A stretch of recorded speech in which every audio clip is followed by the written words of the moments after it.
niggas. Exactly.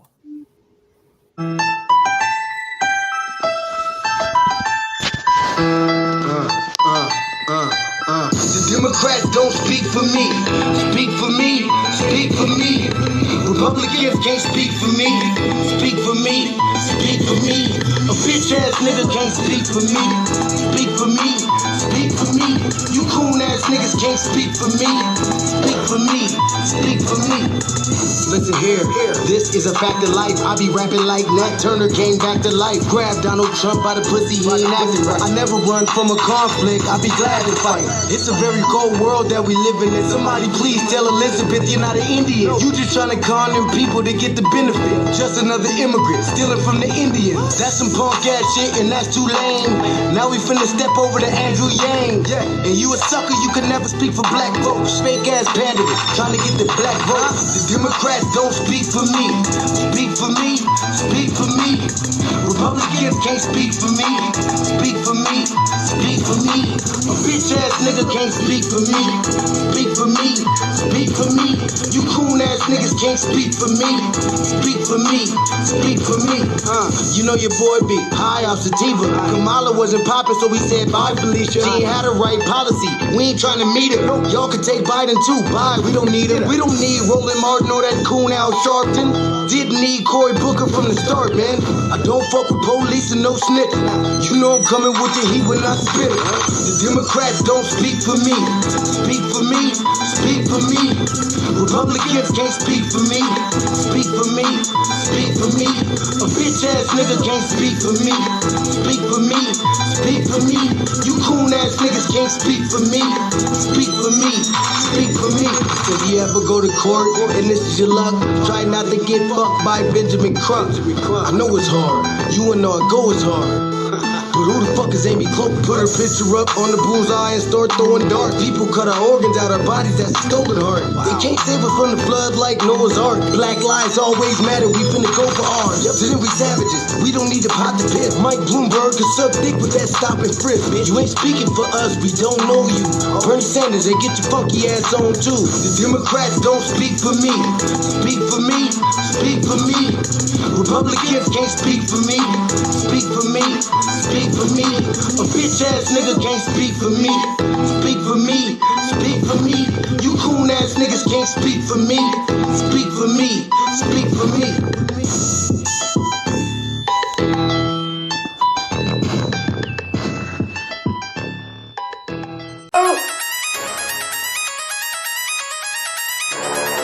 I'm talking about shout it going crazy. People going crazy in them motherfuckers.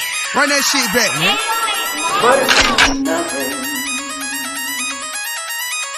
Nothing. Got a woman on the bed.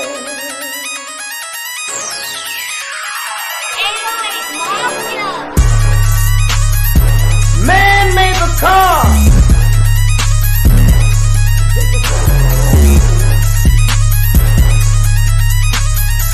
Man made the train to carry the heavy load.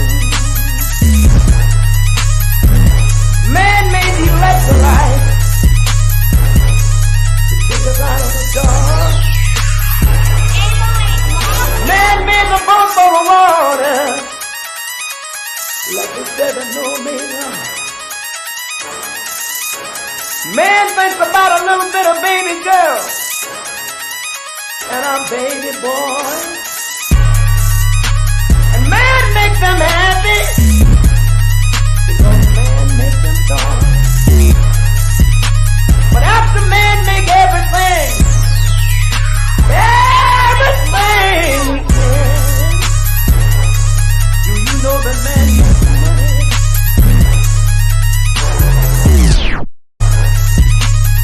To buy from other men.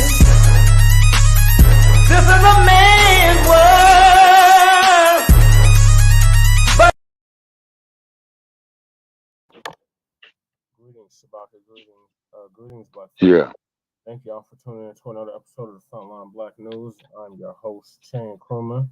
We join with the other host, Lady Che, here shortly, and we are joined with our West Coast correspondent, Shabaka's Black Experience, Shabaka's Black Experience Enhanced, Shabaka Sankoria, Shabaka's Black Experience Enhanced, which I'm the co-executive producer and co-host of. Greetings from the Mile High Income City on this episode, season 3, episode 37 of Tray 7, part 3 of the Front Line Blacc News. Yes, sir, and greetings from Las Vegas, Nevada here. Shabaka saying Corey coming to you here. This here is Frontline Black News in conjunction with the Blog Talk radio show Shabaka's Black Experience Enhanced. Check us out on Blog Talk every Tuesday night, 6 p.m. in the Pacific, 9 p.m. in the East, and also too we do Grand Rising with Shabaka and the Chays every Friday morning, 8 a.m. in the Pacific, 11 a.m. in the Eastern Time. And we deal with the Black experience from the beginning of time to 10 minutes ago.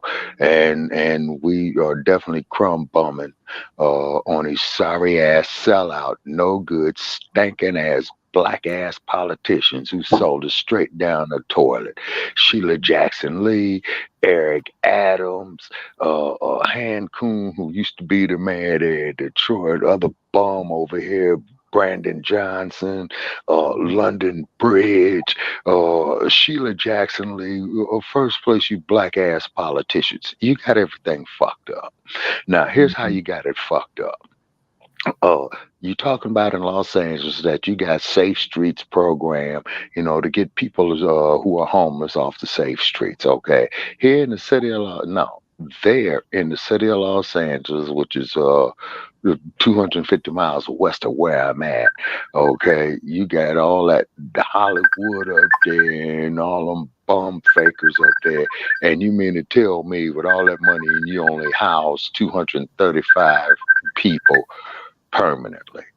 And you got all that access, open office space out there. Use some of them bullshit ass movie lots. You see what I'm saying? Also, too. It's literally in the and then would you? Yeah. Just send you the link. It's on Messenger.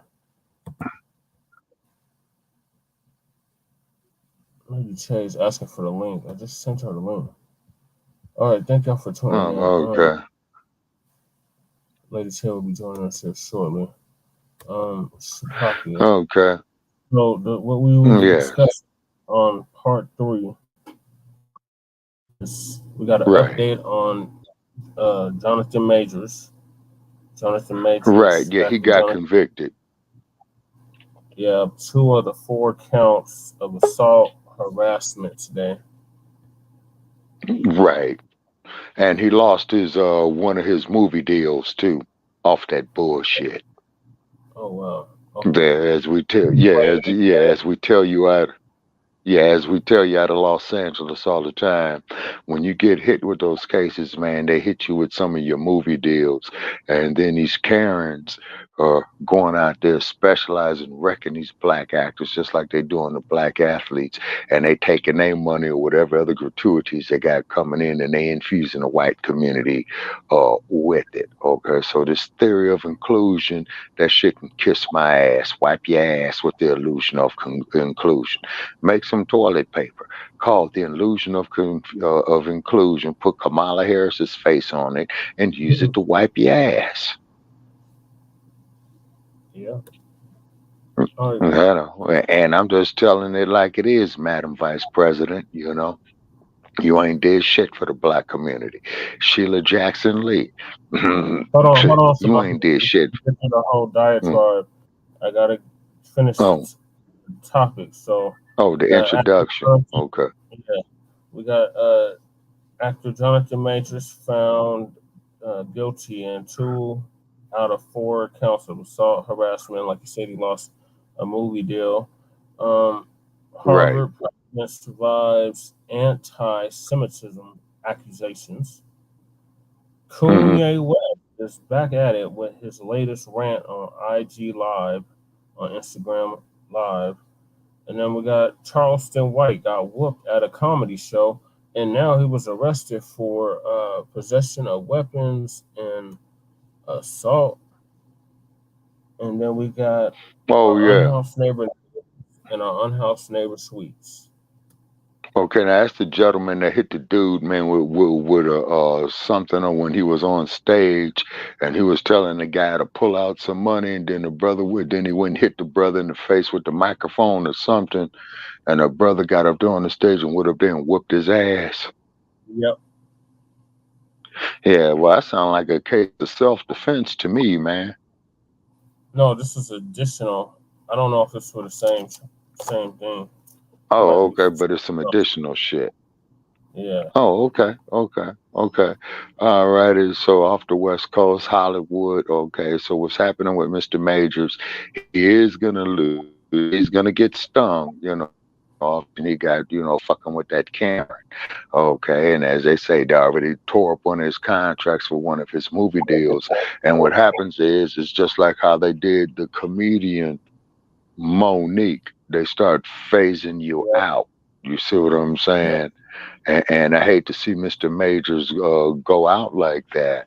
And this is why I'm always saying out there, to those here in Las Vegas and in Los Angeles, man, for the black entertainers. Hey, you all got the money, man. Make the power play. I mean, you can't just thugs and gangsters coming up. Make a power play, man. Upgrade the quality of our image as a people, so the whole world will want to come see us. Be intelligent, being creative, doing things proper instead of all this ratchetness. You see what I'm saying? Well, the ratchetness is nothing And then, wrong. It's the promotion of it is right. Yeah. spend billions of dollars to keep us in the state that we're in. Right. And the ratchetness is, Brother Che, has become normal now. And just like how you and I discussed, and I think you had showed the video on a previous Frontline episode, where the little boy was there, 6 to 7 years old, and his mama gets up there to twerking, and the white boy comes up on behind her, and the little man got upset with that. So that was sad. That was real sad. Yep. You see what I'm saying? That was real sad. See. Yeah, I think the caption on that was and when then, mom as a thought. Yeah, exactly. That hole over there. You see what I'm saying? Okay. So, like I said, we got to change the imagery on this here, people. They already got our women out here looking like thoughts, and then they want black men incarcerated or going around effeminized. You see what I mean? So it's the target on the black male. So the black male is caught off in a triangle. Okay. They perpetuate not having a black family unit, number one. That insults the black male. That's your first line. Your crisscross. Now you want him to be effeminized. Your third line at the bottom of the triangle, massive incarceration, like by Sleepy Joe. You see what I'm saying? And then the dump, as in human shit. And we want to make that perfectly clear of what he did. Well, what was that there? The Central Park 5, where 5 black men, were allegedly accused, something similar to the Scottsboro boys. And then one of them just got elected to city council in Harlem. Meant to do a story on that from like a month ago. No, because their election was in November, so like a month ago. I wanted to do a story on that. All right. It's open mic. It's open mic. Okay. Yeah, and then it's open mic on Tuesday night at Shabaka's Black Experience Enhanced. So you could bring that up. You know what I'm saying? Saying is because we got so much stuff that's unfolding now since we at the end of the year and getting ready to go off into an election year. So a whole lot of shit is going to be happening, folks. So over there at at the division of Frontline Black News of Shabaka's Black Experience Enhanced. Well, we're going to have a few of the open mic discussions, to give the people the vent, bring up new things that's happening because everything is starting to move quicker and quicker with this artificial intelligence shit. And whatever what you do, ladies and gentlemen, do not try your damnedest, so that shit cannot get off into your cell phones, your laptops, and all that bullshit. You see what I'm saying? Because this is the only way that you're gonna slow this motherfucker down is not participate with it. And all that shit out there. Oh, just download the app. Download the app. Download the app. Fuck that. That's how he's getting you. Yep. You see what I'm saying? Downloading a fucking app, on some shit you don't need. Now, don't get me wrong. If it's something that you need or that you're using, you know what I'm saying, go by all means, but just be very, very careful on the security of it because the next goddamn thing you're going to have, man, is apps making apps. Mm-hmm. This is where this shit is getting That's scary. One of those robots created their own language, their own program. Yeah, right. You say, yeah, right there. Already. I say. And this is why, I'm going to and move this us is the along problem. because Yeah. the topic at hand, which is Jonathan Majors. So I'm going to share my screen. Okay. Just update on this. All right. So,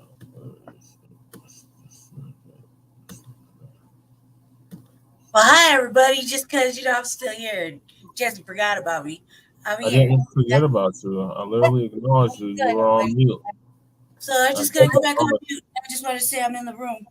I'm present. Okay, thank you for that, Lady J.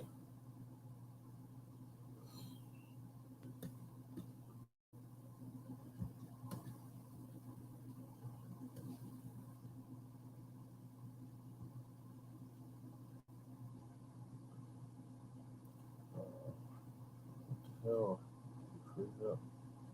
I gotta fast forward. Mm-hmm.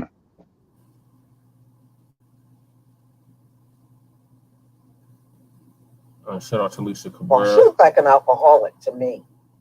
Mm-hmm. She looks like high some alcohol on big time. So let's get into it. I mean, the situation is not going to change for him at all.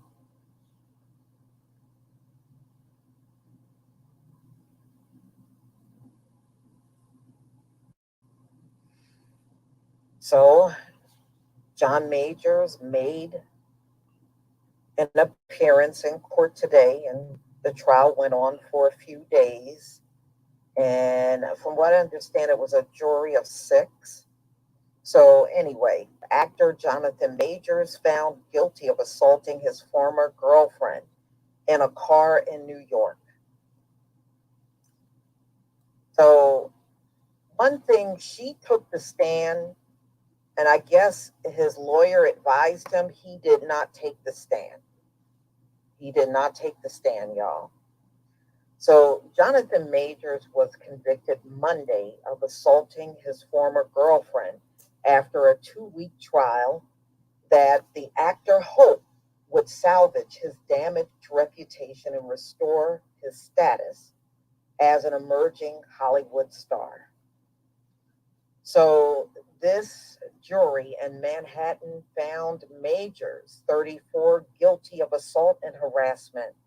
He was also acquitted of a different assault charge and of aggravated harassment.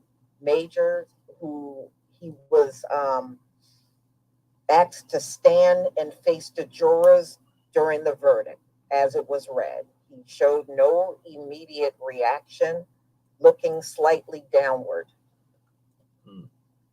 So his sentencing, so we don't know what he's going to get. I just heard it could be up to a year behind bars. Now, they said his official sentencing will be on February 6, 2024.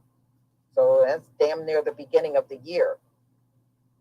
The charges stem from a dispute between the Creed 3 actor and his girlfriend, Grace Jabari, that began in the back seat of a chauffeured vehicle that spilled into the streets of Manhattan one night last March. If you remember, there was a text message that came up, and that's where she lost it in the car. Now, I find that very interesting because the driver of the car said that she was really the aggressor, but I guess they threw all of that out and disregarded what the driver said. Grace Jabari, 30, a British dancer, accused Majors of an attack inside of the vehicle that left her in excruciating pain. She said that he struck her in the head with his open hand and twisted her finger behind her back and squeezed her middle finger until it fractured. Major's lawyer said that she was the aggressor, alleging that she flew into a jealous rage after reading a text message on his phone by another woman. They said Jabari Typical had Karen. fantasy to take down the actor, who was only trying to regain his phone and get away safely. Well, from him running down the street, it looked like he definitely was trying to get away from her. The verdict dealt a major blow. Yeah, I'm sure it did. You know, first of all, the original arrest is what was damaging to his career, but now that he's been found guilty, and I think the career is done. So once slated as a lead in Marvel Universe as a supervillain, Kang the Conqueror. Now I heard they're recasting this role and also renaming the supervillain. So who knows what it's going to be called now that Jonathan Majors will be replaced. So it just talking about his schooling. He went to Yale School of Drama. And, you know, since all of this whole thing happened, we know he lost parts, he lost endorsements. It has done a lot of damage to his, well, what was once a career. So he arrived in the court this morning carrying a gold leaf Bible, offering hugs to his family members and current girlfriend, Megan Good, who was there with them, before taking a seat, expressionless for most of the testimony. You know, wow. But Majors sought vindication from the jury. The trial also brought forth new evidence about his double relationship with Jabari, whom he met on the set of Ant-Man, accusing Majors of cruel and manipulative pattern of abuse. Prosecutors shared text messages that showed the actor begging Jabari not to seek hospital treatment for an earlier head injury. One message warned it could lead to an investigation even if you do lie and they suspect something.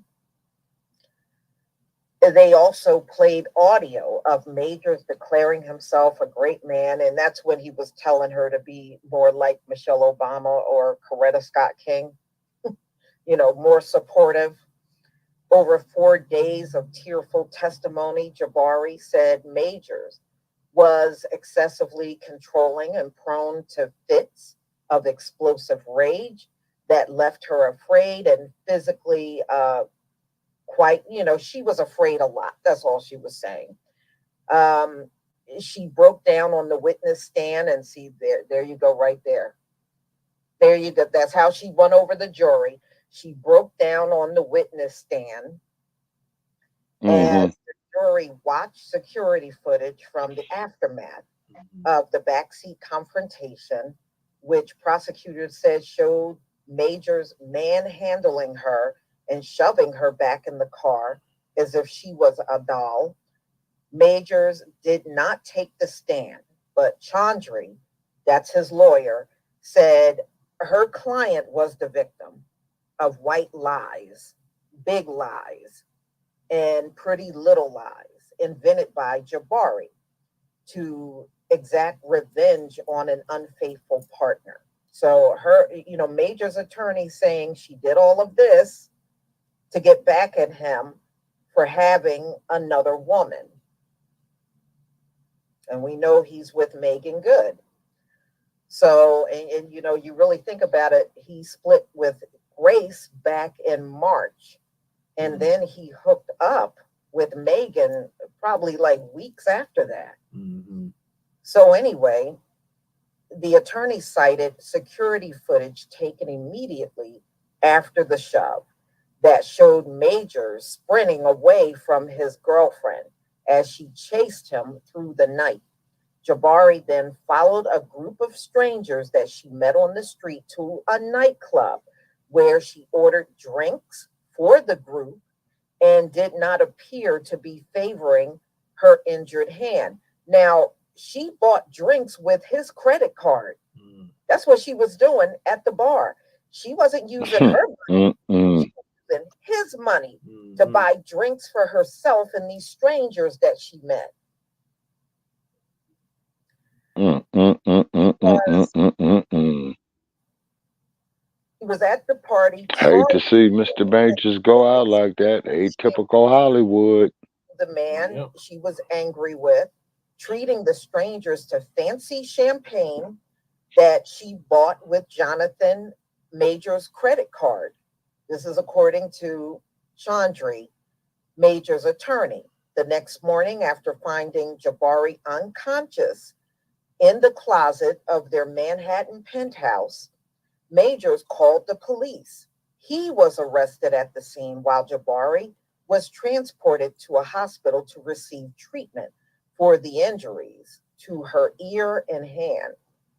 He called 911 out of concern for her in his fear of what happens when a Black man in America came true.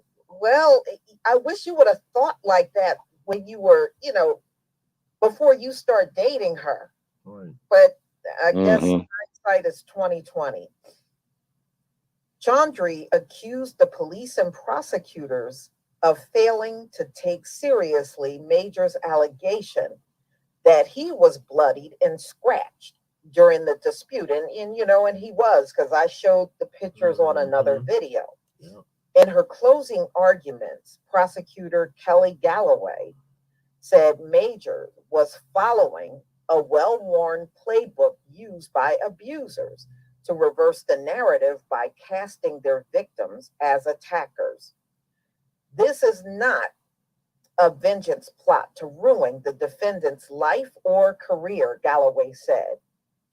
You were asked why you were here, because domestic violence is serious. So that's what the prosecutor said. And he was found guilty, y'all. He's found guilty. And it makes me see how, even with a witness statement from the driver, it didn't seem to matter. It did not help him one bit, apparently. But let it be a lesson learned. Apparently, he must have learned his lesson. He's with Megan Good now. And we'll see what kind of sentence. I will definitely keep following this. In February, I'm going to have to mark down February 6th to see what kind of sentence he will get. It can be anything at this point. Yeah, well, yeah, he put too much trust in. He let this woman move in with him and everything, and look at how it turned out. Yeah, the Karen disease, Karenitis. And if you go statistic-wise, it tells you the white woman-man relationship have a high divorce. To the topic. It does. It has a very high divorce rate. I know, but this part is just her chopping it up, right? With her chat room. I just think that so is there more just ultimately will collide. No matter how much you try to avoid race as a topic, I think eventually it just collides. Like a minute left.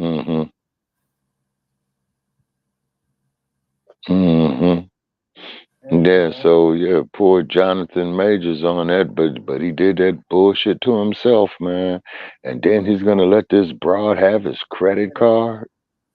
Yeah, and she's going out there in the general public, for all practical purposes, using his credit card, giving total strangers, high priced booze. So that proves to intent. I don't know what's going to happen to him, but I'm sure this is weighing heavy on him. I know this is probably not the outcome he was looking for.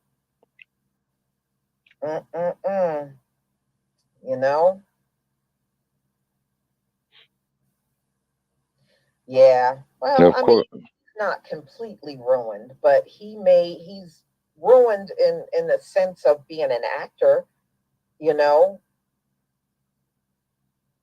Yes, in that sense. But I mean, eventually he can find other work. It just won't be acting. You're right. Not unless there's somebody out there by chance that will give him another chance. That's a long shot right there. That's a long shot. That's literally. I don't know. We shall see. It's not the same for a black man when he's charged in a white man. Right. A lot of people bring up Ezra Miller. He's a white dude at the end of the day, so he can make 101 mistakes and still get acting gigs. That's how it is. Yep. This is America, and this is how America is ran. That's it right there. Yeah, I'm gonna end it there. All right. Shabaka, so what are your thoughts on Jonathan Majors being found guilty? And harassment today.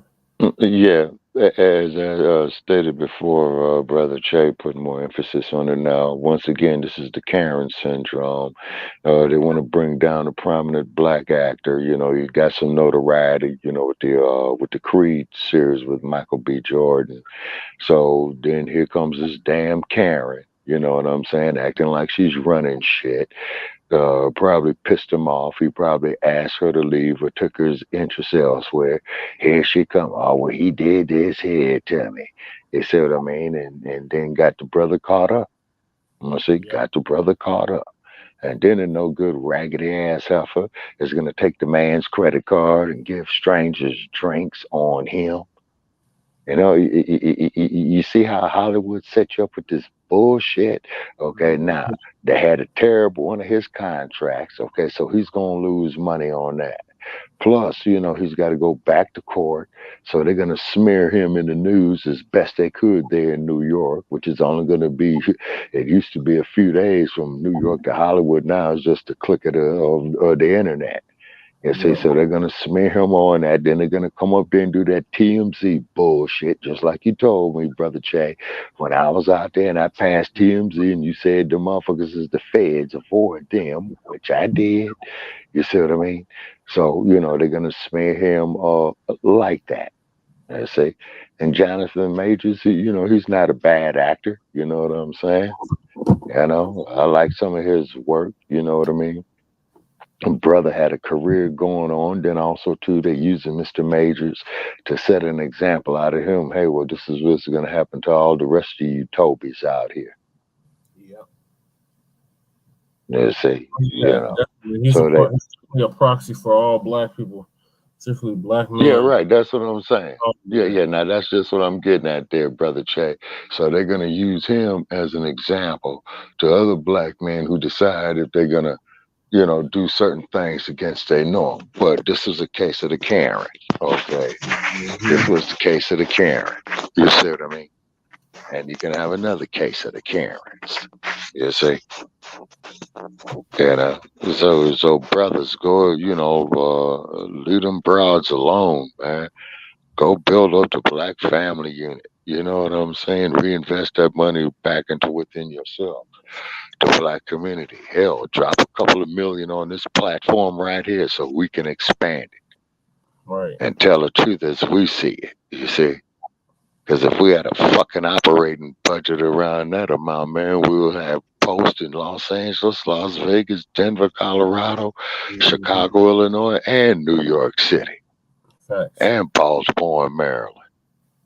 You see? Because this is news for us and by us. You see? We don't have prepackaged bullshit, in this curriculum. Right. You see? And the dump, as in human shit, and we want to make that perfectly clear, by the way. They ain't over here running nothing. His supporters ain't over here running shit. Okay? They, shadow ban us. They give us all this bullshit. Oh, no, you guys got the wrong viewpoint. Then we get Joe Gibson's, Piankis, you know what I'm saying? Individuals like that. Well, the Irish were slaves too, man. We don't give a fuck about that. We deal with the Black experience. You see, we deal with our people. From the beginning of time until 10 minutes ago. To 10 minutes ago, yes, sir. And you're not going to deviate us off our fucking plan like what happened to Mr. Majors right there with that Karen. Right. You see? He got deviated off of his plan. Old Karen set him up. Probably industry hoe to bring him down. See? And Hollywood, I'm talking about you. Yeah, Hollywood, I'm talking about you. I'm a little familiar with Los Angeles. You know what I'm saying? And that's why we did.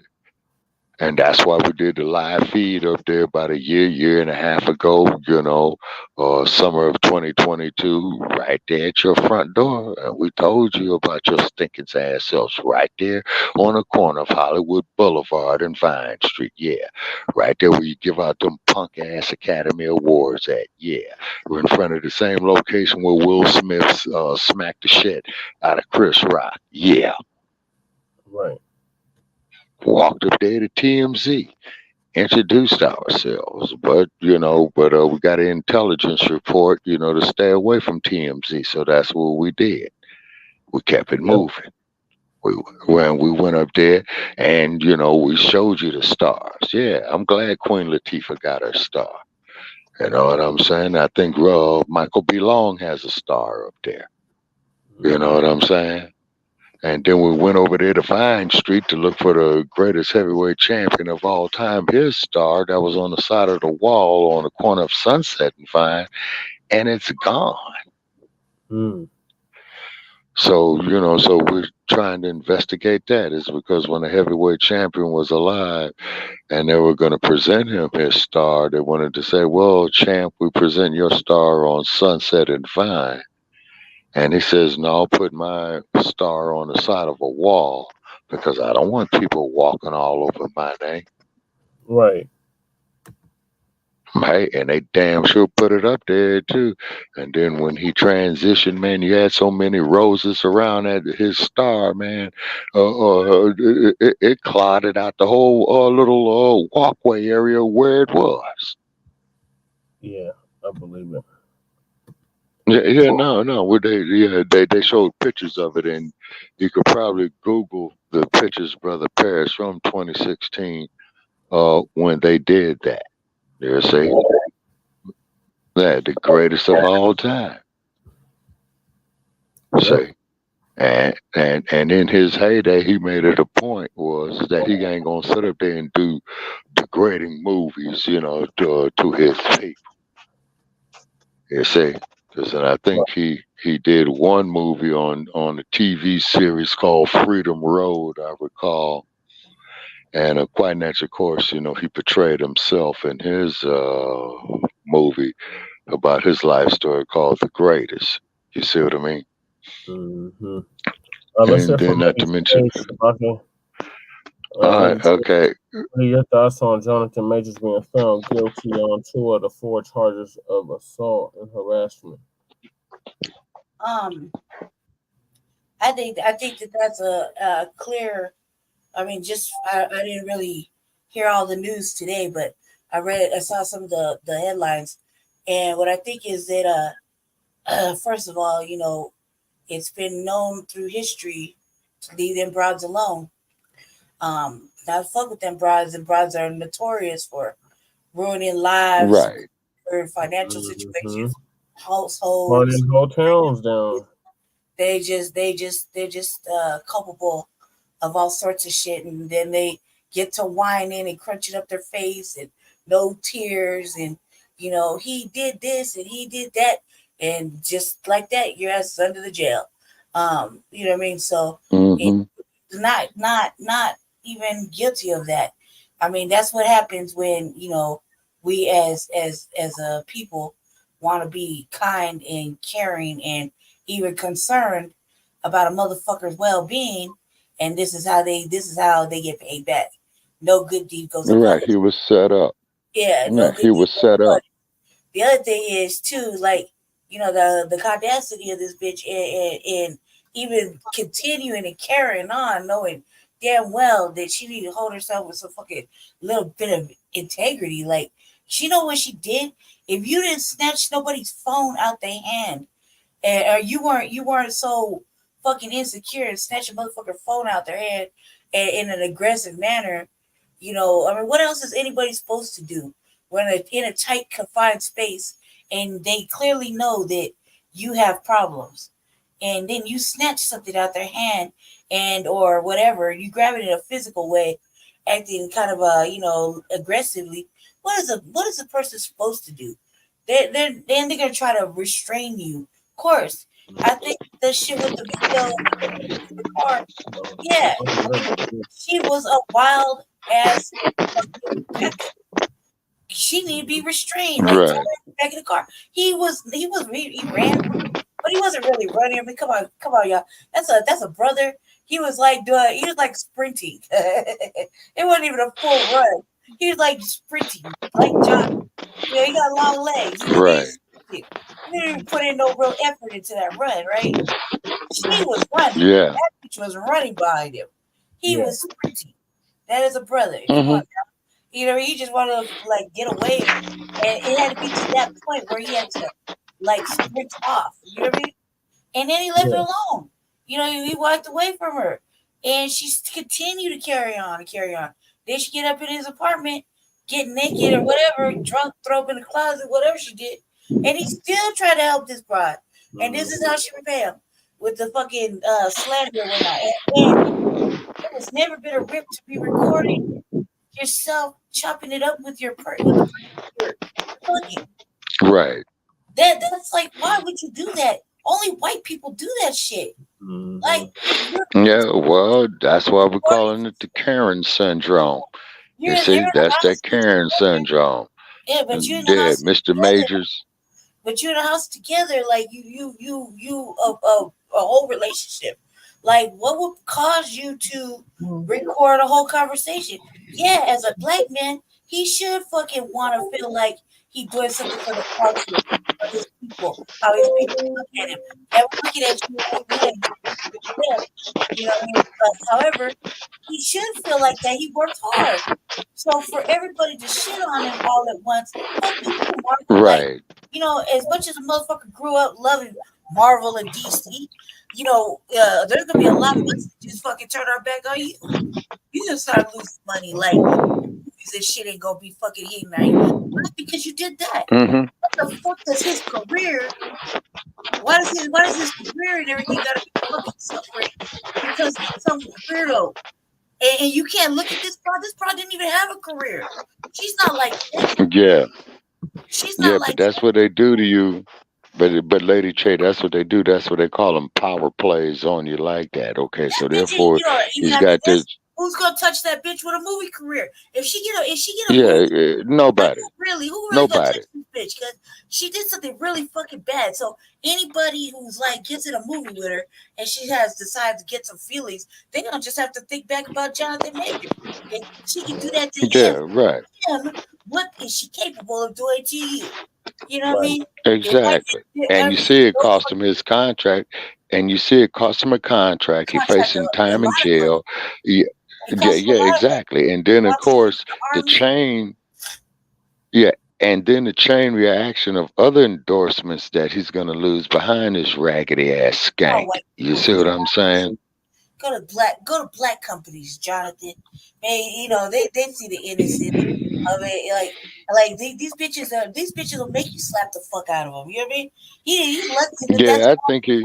restrained Uh, and he sprinted off from her. You know what? You know what? It just came to me. I think Tyler Perry might offer him a job. well, yeah, and he might have There's enough other black residual money companies too. to sustain him to coming up. And Tyler Perry, now Mr. Perry, as you know, they rejected of selling him that share of Paramount that he was trying to get. And we knew these dirty bastards was going to do that because Paramount is one of the granddaddies of the filmmaking, one of the filmmakers there in the industry of Hollywood. Because your first three major granddaddies of it is Paramount Pictures, Warner Brothers, and Universal. Also, They say they've been out there. Yeah, they they've should been give out him a lot there of time. since 1910, 1912. They are the granddaddy of those movie studios out there. I They always say say this. Lionsgate, Why not? Hold on, You know, this is a let me big take this. punishment. Like, this should be punishment for him. Like, he's already took $1 million hits after hits because of yeah, this one fucking incident with this fucking yeah, gun. yeah, And everybody knows yeah. that He did. he's innocent. So you using fucking what is considered privileged, privileged conversation between a man and a woman in their house and a video somebody took on the street. You know what I mean? Of him fucking trying to get away. Cameras everywhere. So you using that as a fucking as a defense without any of that. This bitch wouldn't have it. Right, She wouldn't have had it. right, So this is a clear fucking a clear view of like, nah, we noticed him. Fuck him. We gonna fuck his whole world up. Why though? You know, God don't like ugly. This will come back right. bad for these people that just said no to him, talk shit about him on her word. She ain't nobody. Right. Right, exactly. She ain't nobody. Why is her word? Probably industry whore. No, she's Yeah, just she's a white lady. A yeah, fucking old yeah. fucking raunchy ass motherfucking heroin looking ass fucking Q-tip of a white lady. Okay, that's it. Mm-hmm. That's all she is. She's a grimy fucking greasy hair looking ass fucking white lady. Like this is the fuck Right. shit. Fucked up.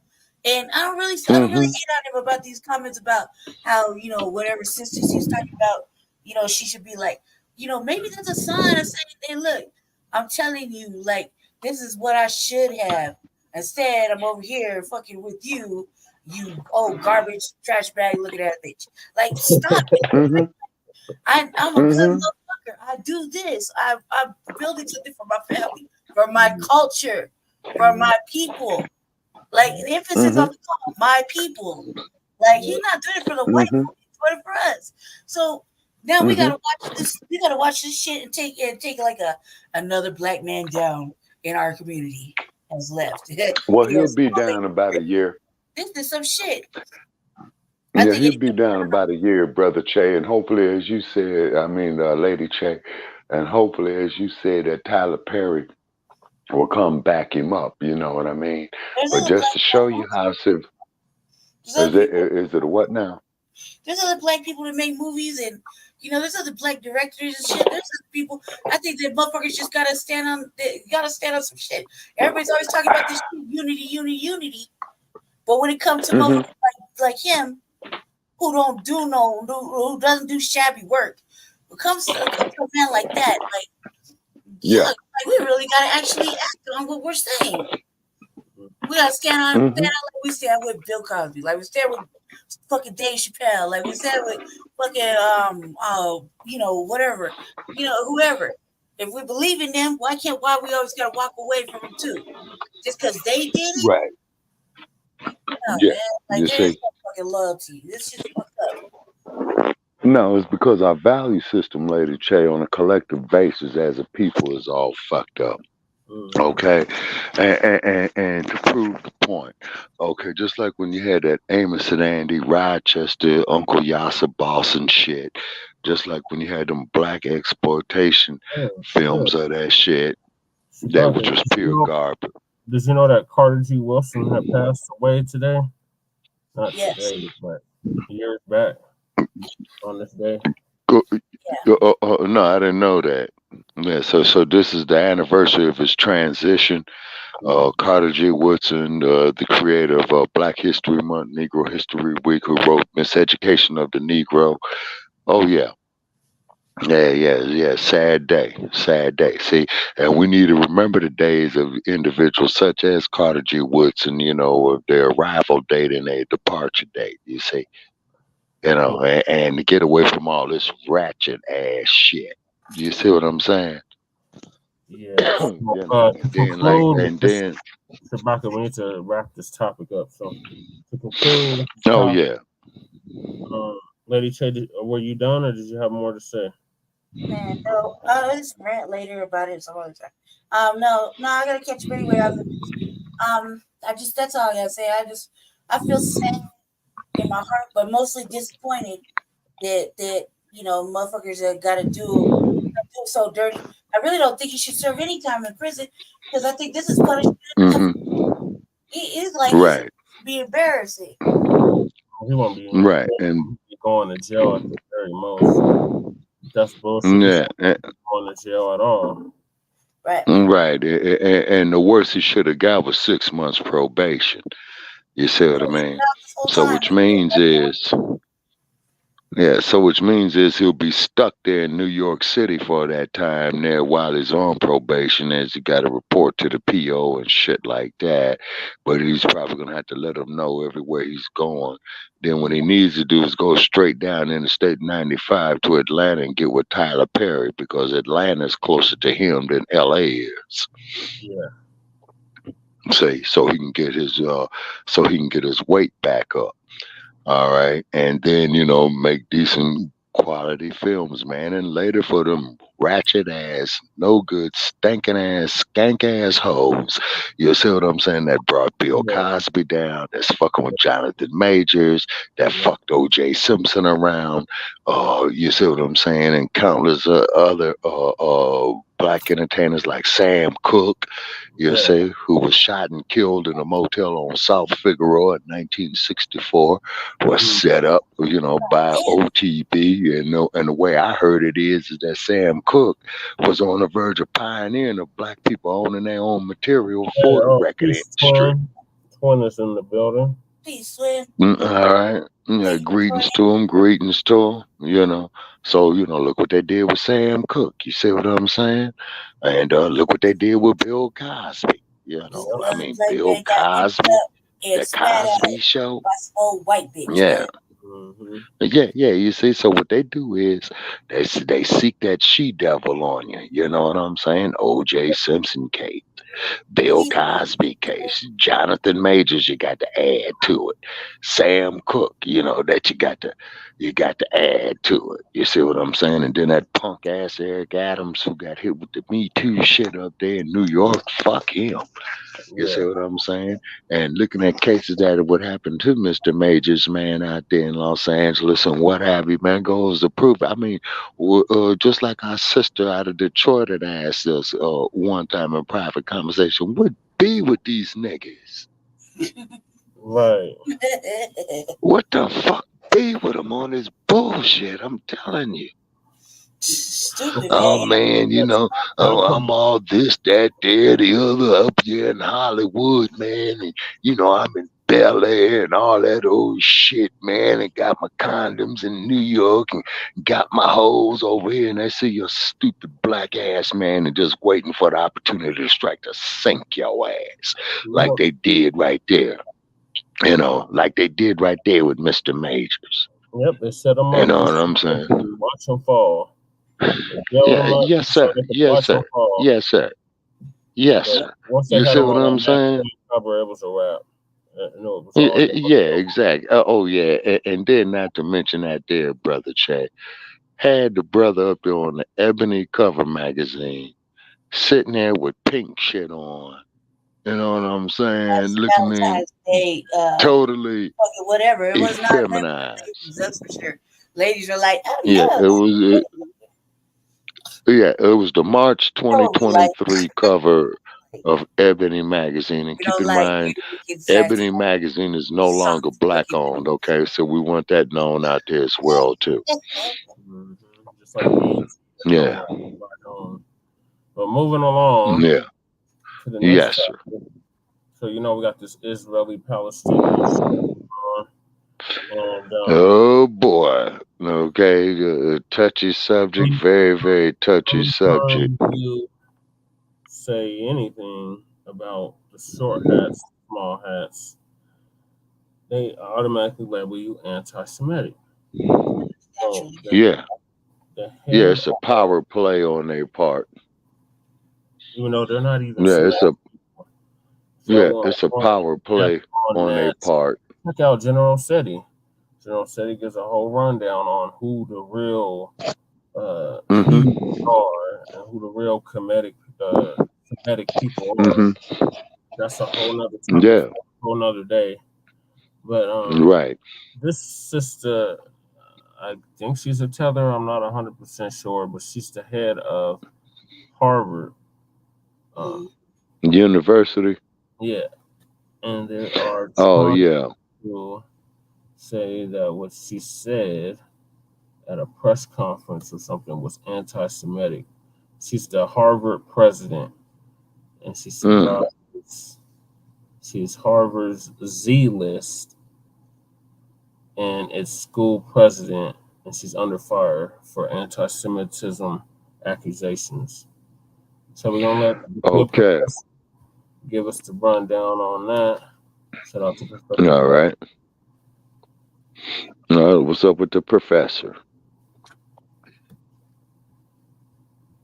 So the professor's gonna give us a rundown on this, on these Okay. accusations against the president of Harvard University. All right. I'm just gonna step away and go to the restroom real fast. I'll be right back. Okay, Lady Shay. I'm going on mute. Just like I'll be right back. Okay.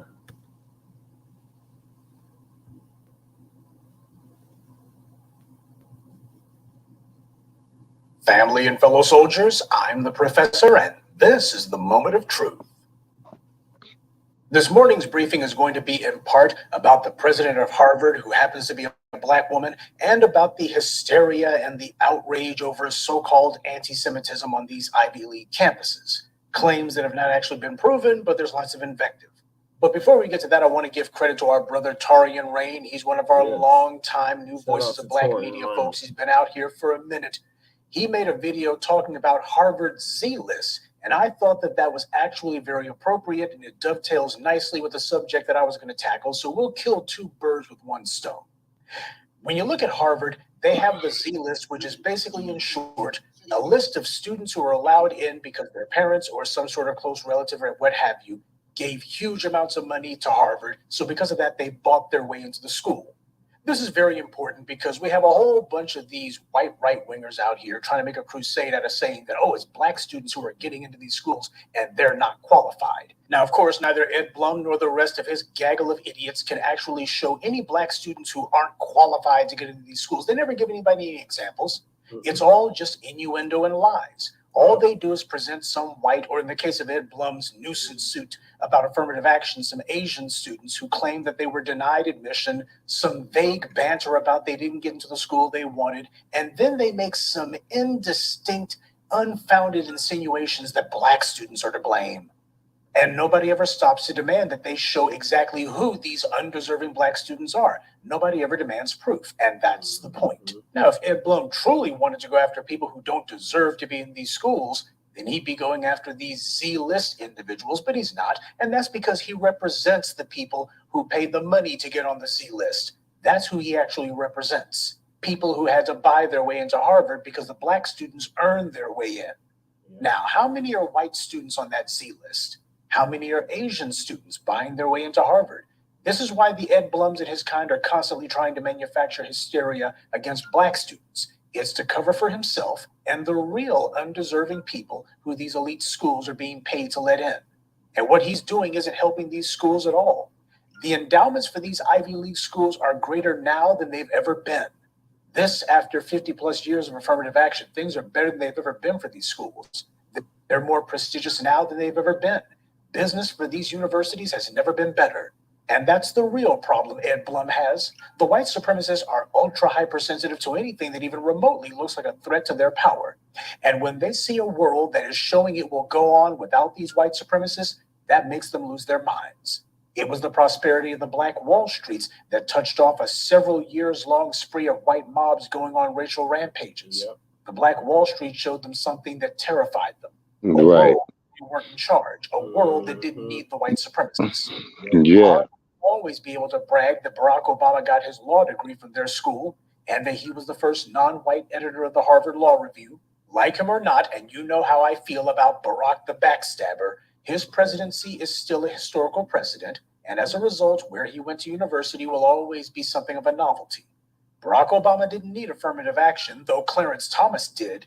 Clarence Thomas admitted that affirmative action was what made the difference between the first 17 years of his life and the second 17 years of it. So it's all just lies. It's all just phony political theater by individuals who will say any lie they have to just to try to get their way. Not one of these universities that Ed Blum pretends to be sticking up for made any sort of complaints. They weren't the ones who filed these nuisance suits. It wasn't Harvard or Yale or Columbia or any of the other Ivy League schools or any universities at all that said, we don't want to have any sort of admission standards. They didn't do that. Ed Blum decided he was going to volunteer himself to do that. And why? It's because the one thing white supremacy was created to do was to ensure that there would never be a level playing field. Mm-hmm. Black people don't need racial privilege to succeed, but the Ed Blums do. Without white privilege and the system of goodies, giveaways, and guarantees that it hands to those classified as white, Ed Blum wouldn't have anything. This clown couldn't win a lawsuit until the Federalist Society finally got a critical mass of its right-wing flunkies on the bench. This idiot spent 30 years on his anti-black crusade, making no progress. Now, the question is, why didn't he spend the last 30 years just going to the legislature and getting legislation instead? It was because, as another Federalist Society bigot, Antonin Scalia, said in his ruling on Shelby v. Holder, the legislatures will never repeal these measures because the voters wouldn't like it and the politicians are scared they'd get voted out of office. So this is not a war against black people. This is a war against democracy itself. The Ed Blums and his type, they have to go to the courts because the legislatures are a non-starter. Harvard has a Z list, but do you seriously think that they're the only ones? Of course not. W is an illiterate caveman, and yet somehow he got into Yale. Now, does anyone doubt that he's a white privilege admission case? And speaking of white privilege admission, Ron DeSantis, Florida's favorite fool, was also a Yale graduate. That moron can barely spell law, much less practice it. How the hell did he get a law degree from Yale? Right. That tells you everything you need to know about not only how he got in, but also how he got his degree. Or do you believe that people who were to get themselves into these schools based on grades somehow became Ivy League caliber students while they were there? No. Money is what got them in, and money is what purchased their degrees for them. They didn't have to worry about the same way they try to claim that these black college athletes, they don't have to worry about grades as long as they perform well on the college basketball or football team. That's what makes the grade for them. They'll always be able to pass their classes as long as they perform on the courts. Yeah, well, this is what happens with the white privilege admissions. The Ron DeSantises and the W's and the rest of these pampered privileged punks, they already know that they don't have to make the grade in order to get in these schools or stay in. It's already been arranged for them well in advance. You see, the whole talk about diversity admissions is a lie, and the people saying it know it. You can't get into these schools unless your grades are tip-top. All affirmative action did was merely to request that the schools make an honest attempt to consider non-white students. That's it. On the other hand, white privilege admissions are quite real, and a disproportionate number of the students on these campuses are there because of it. They don't go to these schools to learn. You can see they're mumbling morons out here in the real world. They go to these schools to network, to meet the people who they're going to be getting a leg up from after they graduate. This is where they make their connections and their buddies and their little insider circles. That's why these rich white celebrities talk about how they can't wait to go to college and party full time. Remember that scandal? They treat these schools as social clubs because for them, that's what they truly are. Their status and their future prospects in life aren't based on hard work because white supremacy is about guaranteeing outcomes that are handed to people based on color, not effort. They want to be handed the same results that Black students and Black people in general have to earn through hard work. And the white supremacists aren't alone. I and others in the Black media told you about how rich or otherwise connected Asian students have also been doing the same thing. So when you see people like Dinesh D'Souza and Vivek Ramaswamy and Mindy Kaling's brother who lied about being denied admission to a school on account of being Asian, but then admitted that he claimed to be Black, you see the same practice. DeSantis's campaign is going flames because he's so smart. The only reason that he's governor of Florida is white privilege. The only reason Fox News gave him so much free air, which amounts to free campaign ads, is because of white privilege. I'm convinced that this walking birth defect is in fact a malicious alien from another planet, clearly one that has no intelligence. Now, as mentioned earlier, while we're on the subject of Harvard, Harvard has a Black woman as its president now. She was installed back in July. And she was on Capitol Hill because Republicans wanted to manufacture some sound bites for Fox News so that they can do some fundraising off of it. This is what they always do.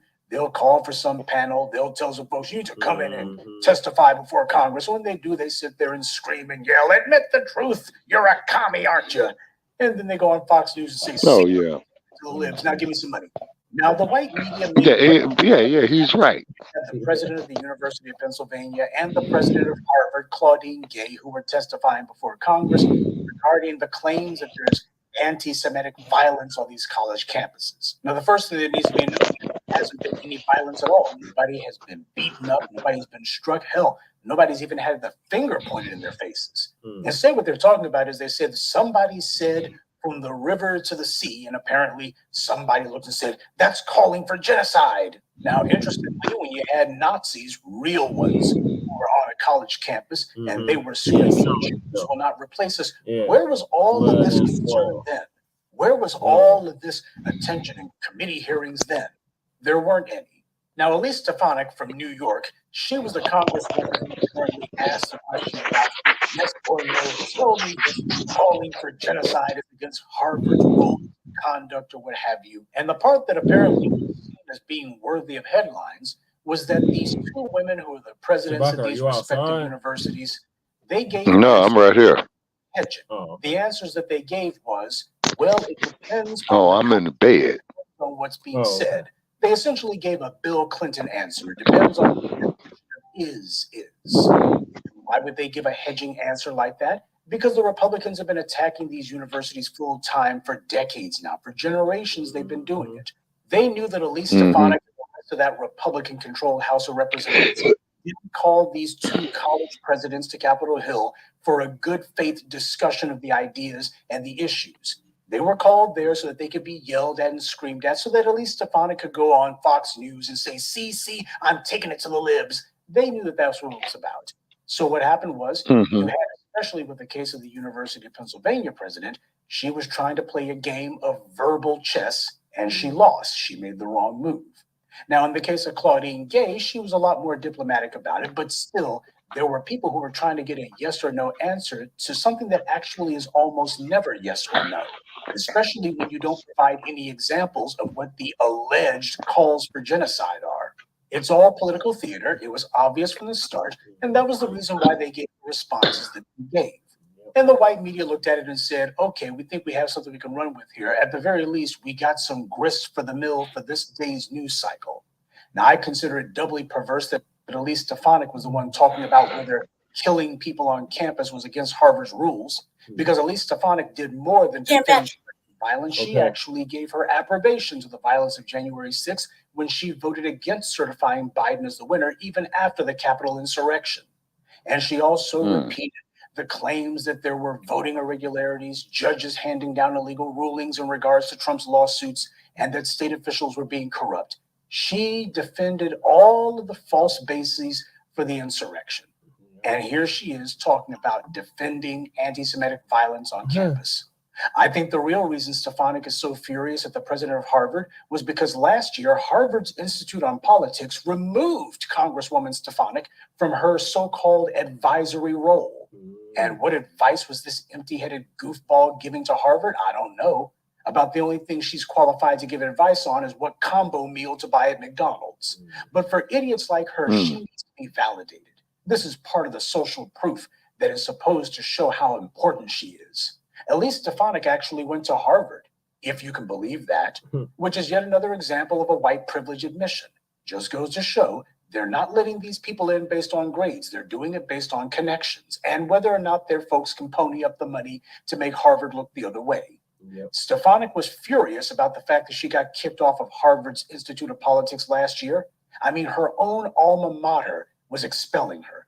She's a Harvard alumni and worse, a member of Congress. To her, this was a grand humiliation. How could Harvard have rejected her white privilege? She's a member of Congress. Shouldn't they have felt honored to say that she was on some anonymous, unimportant, do-nothing institute of theirs? Please. Harvard is where most of America's presidents come from. She's not special to them, but she's butthurt about it as she admitted her spleen on TV. Just goes to show these creeps may grow older, but they never grow up. This is not to say, though, that the president of Harvard is necessarily on our side. She's not.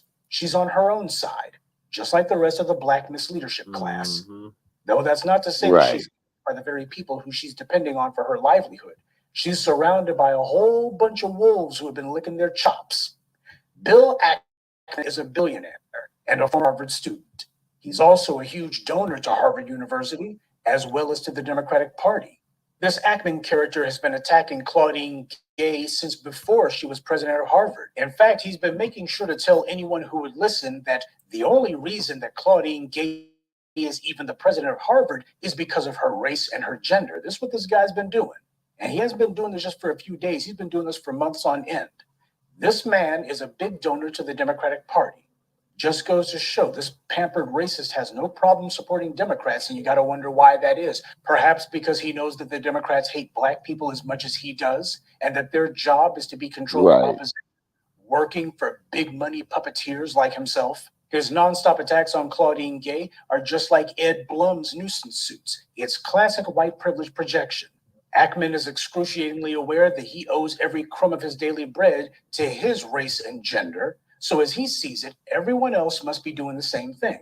And he thinks that because he's given millions of dollars to Harvard University, that if he snaps his fingers or if he says, I don't like something, apparently the entire world is supposed to stop spinning on its axis just because he got his nose bent out of joint about something. And when Harvard in general and Claudine Gay in specific didn't bow down to his absurdly nihilistic demands, this guy has been throwing a huge temper tantrum ever since. Claudine Gay has been his target of choice. He's been leading the charge to scandalize her by claiming that she committed plagiarism in the hopes that this, combined with his ginned-up hysteria about anti-Semitism on campus, would be enough to pressure Harvard's board to fire her. Harvard's board, however, said they want her to keep her job. You see, Ackman is worth about $3 billion, but Harvard as an institution is worth $51 billion. Sure, they appreciate the millions of dollars that he's given them, but it's a drop in a very large bucket compared to what their overall endowment is. They're not going to go out of business. His own prestige, however, is linked to the institutions that he's connected to, and they don't come more prestigious than Harvard. Ackman needs them more than they need him, and that's why he's so mad. Ackman has 1 million followers, or rather suck-ups, on Twitter, and among his fans is Christopher Rufo, who boasted that the phony outrage that we're seeing about alleged anti-Semitism on college campuses wouldn't have been possible without billionaires like this Ackman character who have the money to make something out of nothing. See, the reason you had school boards where people showed up screaming and yelling in front of their cameras was because rich right-wingers paid crisis actors to go to these school boards and to do that. People who in many cases didn't even have children in those schools. People who in many cases didn't even live in those school districts. They were just this satanic carnival going from town to town, screaming and yelling at various school boards. And we're seeing the same thing now on these college campuses. It's all political theater by wealthy conservatives who failed to earn their way into positions of leadership. and whose money has failed to give them leadership positions at these schools. So instead, they're using their money to attack those who did earn those spots. See, it's only a tiny handful of individuals who are behind all of this performative extremism that we've been subjected to for the last several years, but they have hundreds of millions, or in the case of Ackman, billions of dollars at their disposal. So they can very easily pay people to go out day after day and pretend to demonstrate or protest for whatever these donors want. And when the white media mindlessly reports on this and refuses to tell the public, hey, these people you're seeing in front of your cameras screaming and yelling at school boards and other places, you do know that they're being paid to do this, right? When the white media refuses to tell the truth, this gives the public the false impression that there's some sort of grassroots support for these stunts, when in reality, it's all paid for by the same handful of wealthy white ideologues. Only a few individuals leveraging billions of dollars. Another of these right-wing sock puppet groups has given itself the cynical and fraudulent name Accuracy in Media. I have to wonder what right-wing think tank dreamt up that name. They had some trucks with signs on them rolling around Harvard's campus saying Claudine Gay is the best friend Hamas ever had, and that she's refusing to protect Jewish students, etc. They were doing this on that college campus, and yet nobody was calling that hate speech. Nobody was saying that they need to be shut down or run out. Right. These guys were doing this for days on end, and they even went to her home, by the way. And what was Ackman's response to that? He claimed that, well, I don't approve of them going to her home, but he also applauded these doxing trucks, and he said that this defamation campaign would teach Claudine Gay some empathy. This is a racist throwing a temper tantrum. He actually has the nerve to wonder why she doesn't return his phone calls. He's like a psycho boyfriend who demands that his girlfriend pick up the phone whenever he calls, and that he has a right to monopolize her time and control her life. He makes racist remarks about how she came to be Harvard's president, and then he can't understand why she doesn't want to talk to him. This is how thick a bubble this guy lives in. Having lots of money is not a sign of intelligence, any more than being really tall is a sign of virtue.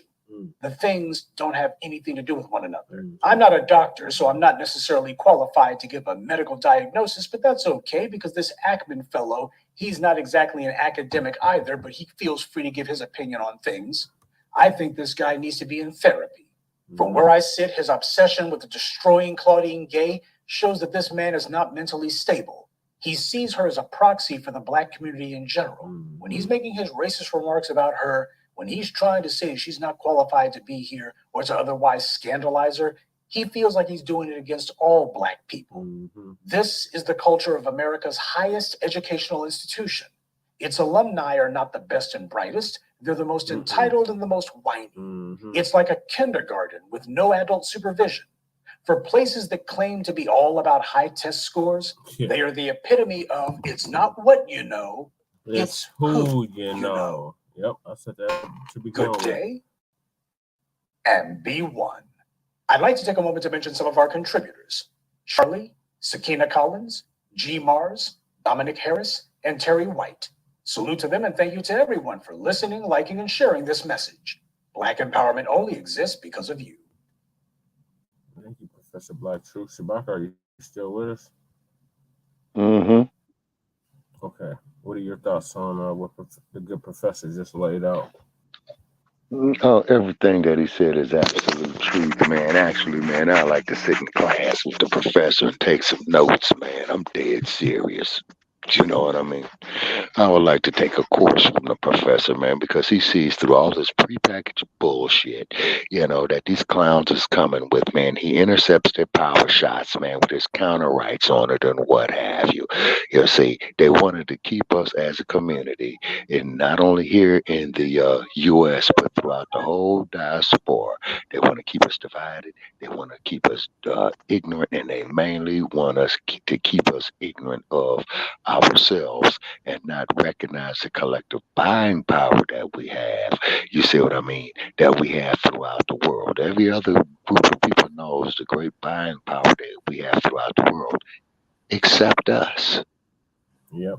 What's wrong with that picture? You see, the miseducation of the Negro. You see what I mean? Then you got like the dump, as in human shit. And we want to make that perfectly clear. He's representing what he represents. The same thing with Nikki Haley, same thing with that idiot down in Florida, the governor. You know what I mean? And what we got to do, ladies and gentlemen, as a people, we have got to be the mindset that, hey, we have to make alterations about not getting along with these individuals because, Dr. King tried, Harriet Tubman tried. I mean, the list just goes on and on and on and on. And yet, though, we as a people are still stuck on stupid. Now, what do I mean by this? Okay. You're looking at integration as progress. These other damn groups that got by here yesterday, man.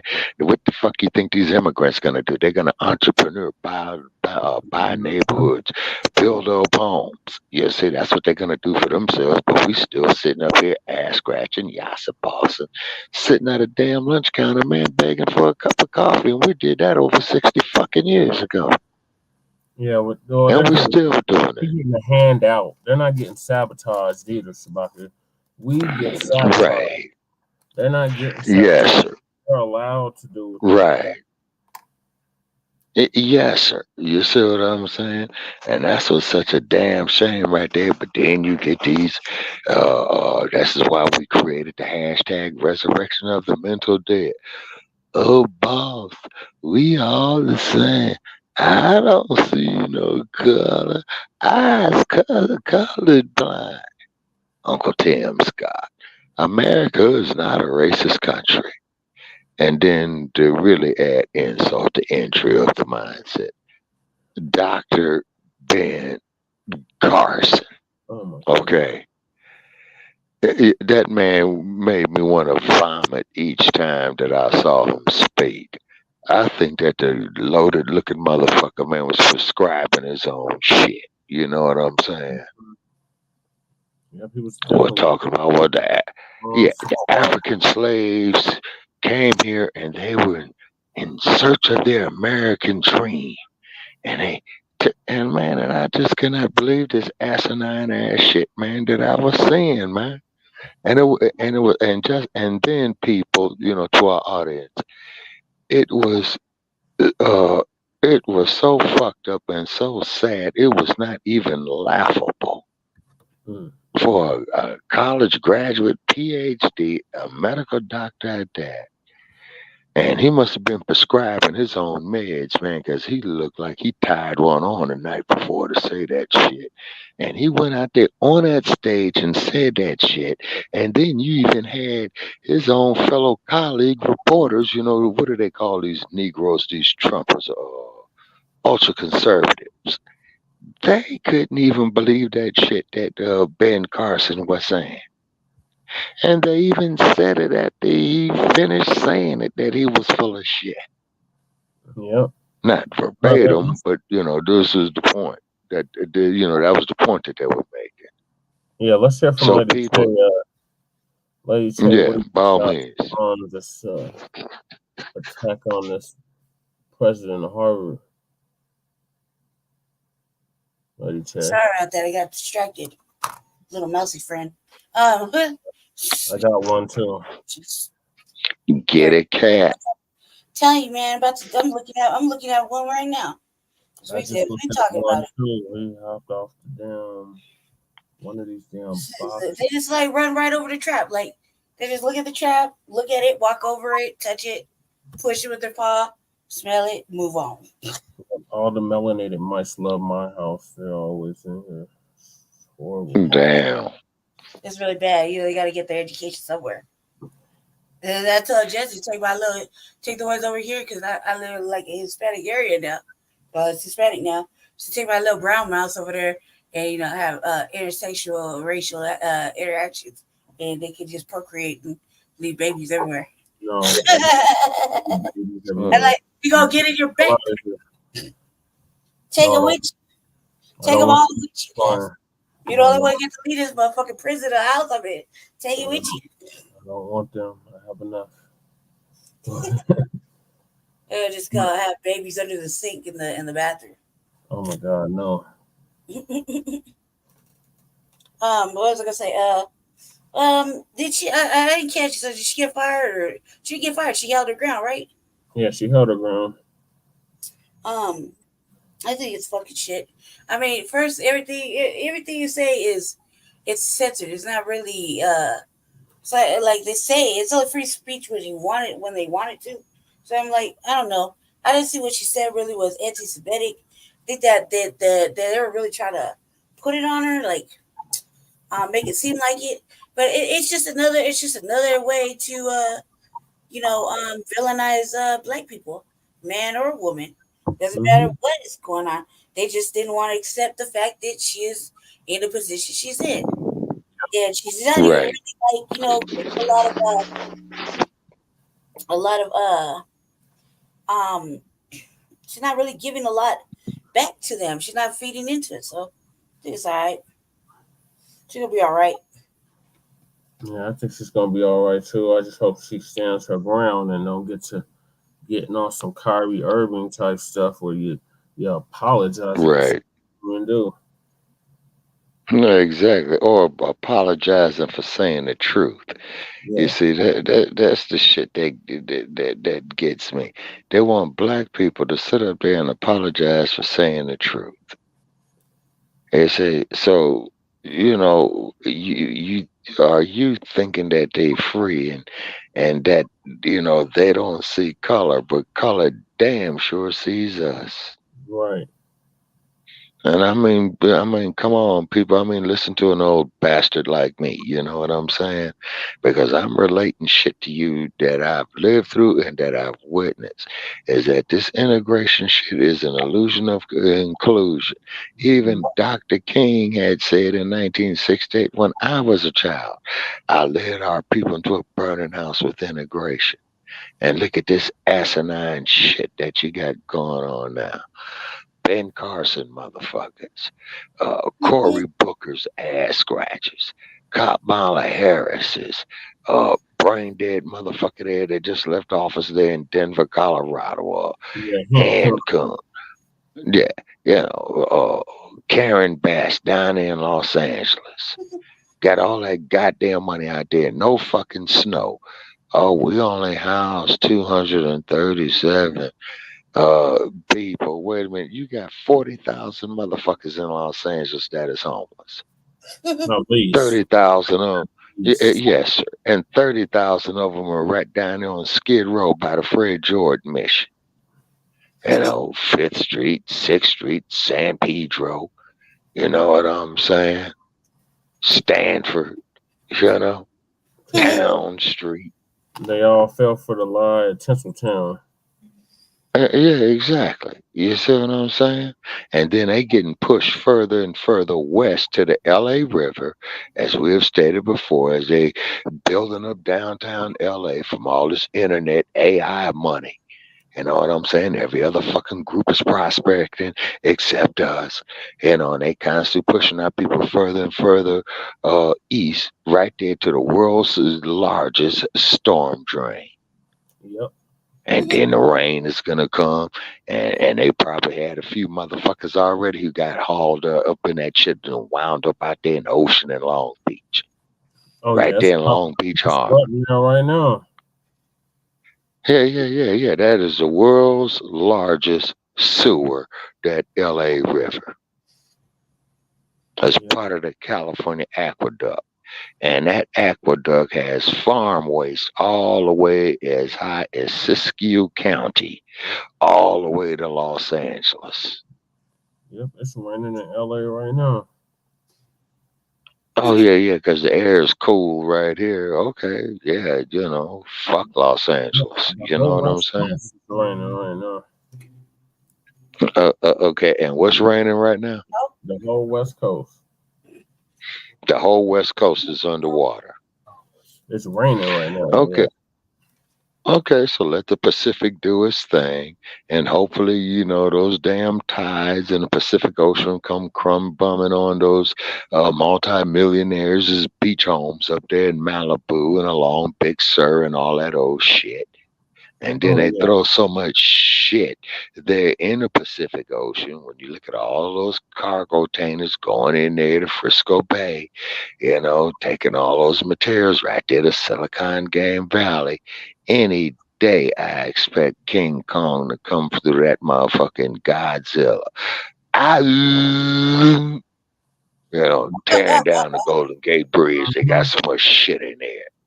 And then still over there in Fukushima, Japan, they still have not capped a leak on all that radiation, man, you know, that the Tokyo Power and Light Company is responsible for. Yeah, from that major earthquake that changed the whole axis of the Yes, earth. Time is speeding up. yes. Yes, from 2011, and what is that? Tokyo Power and Light, you know, that owns that Fukushima. Yeah, there's no intel reports on it that they made progress on that. Just look like how they fucked up the Gulf. Into the Pacific has been leaking into the Pacific for over 10 years. Yes, so which means it affected all the worldwide oceans now. Mm-hmm. Yeah, because it affected the whole worldwide because of the currents. Yes. The amount of time, and that shit is seeping out 24 hours a day, 52 weeks a year, 365 days out of the year, and 30 days per month. And keep in mind, ladies and gentlemen, is that shit is getting dumped into the Pacific Ocean every minute of that day, every day of that week, every week of that month, and every month of that year. Yep. For over a decade now. Yes, sir. You see what I'm saying? Yes, sir. How long it's been going on? So yes, and they don't have the slightest idea of how to stop it. But yet, though, they want us to sit up here and spend all this money on this fame shit, on this goddamn advertisement, on this fucking AI shit that we can't stand. Yep, they're about to put ask that other robot plant in Oregon. They're supposed to be producing like 10,000 robots a day or in a year's time or some shit. In Oregon. Mm-hmm. Yeah, we gotta do a show on 10,000 robots a day. Okay, so which means is, man, what's this here? 2023, right?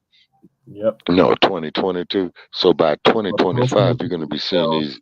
You're gonna be seeing these fucking robots everywhere. Mm-hmm.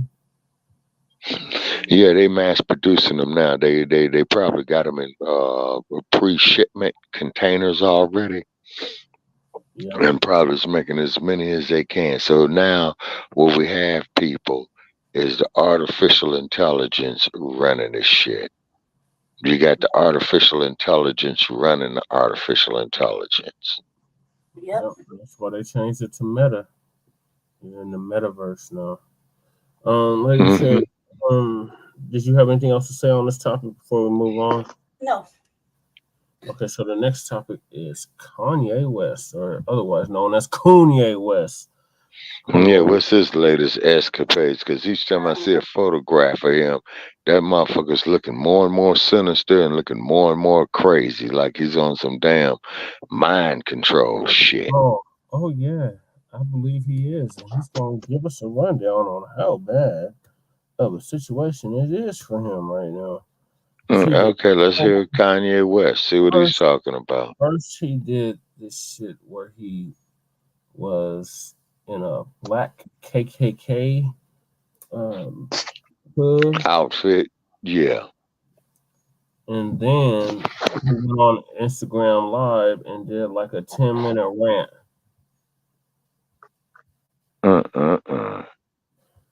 So, and what was he ranting about? I don't know.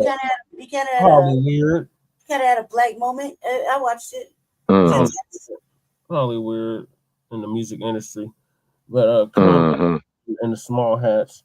Coonye West had a controversial mask and debuts Northwest's first rap song in Miami.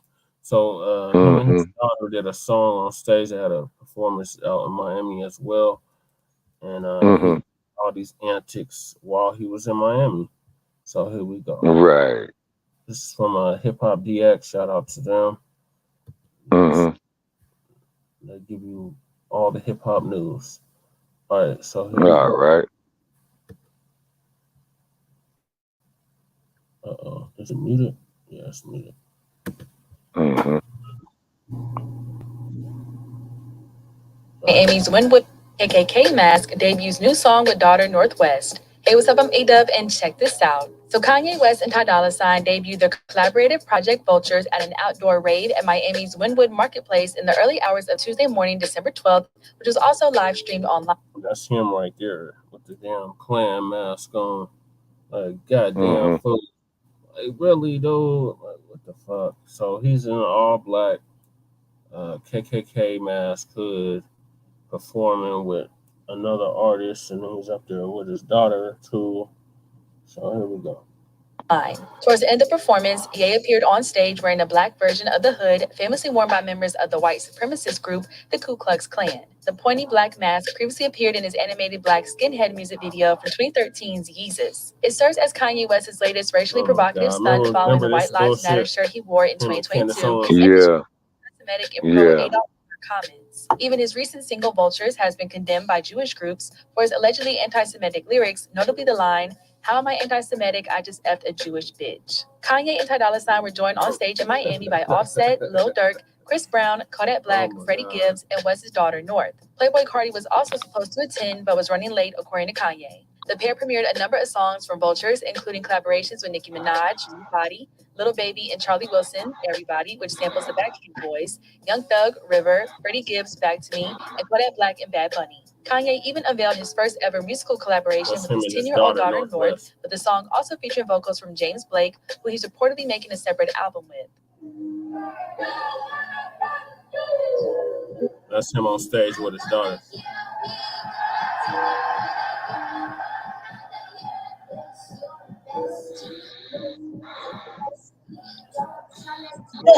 Here's Shabaka sleeping. Yeah, Shabaka, did you pass Yeah. No, he's still No, here. I'm right here. Yeah, I'm still here. Just one more round, ball. Sound issues, with Kanye West To quote the words of the infamous Joe Frazier. Following the event, a countdown appeared on Kanye's ZZ website, possibly hinting at the album's title. The timer is scheduled to end at 7 p.m. Eastern, 4 p.m. Pacific on Tuesday, December 12th. The Winwood Marketplace rave followed an impromptu listening party inside a Jamaican restaurant in Miami over the weekend. There, Kanye played more unreleased material from Vultures, including a song featuring Future and one containing a shout-out to the currently incarcerated Young Thug and his YSL collective.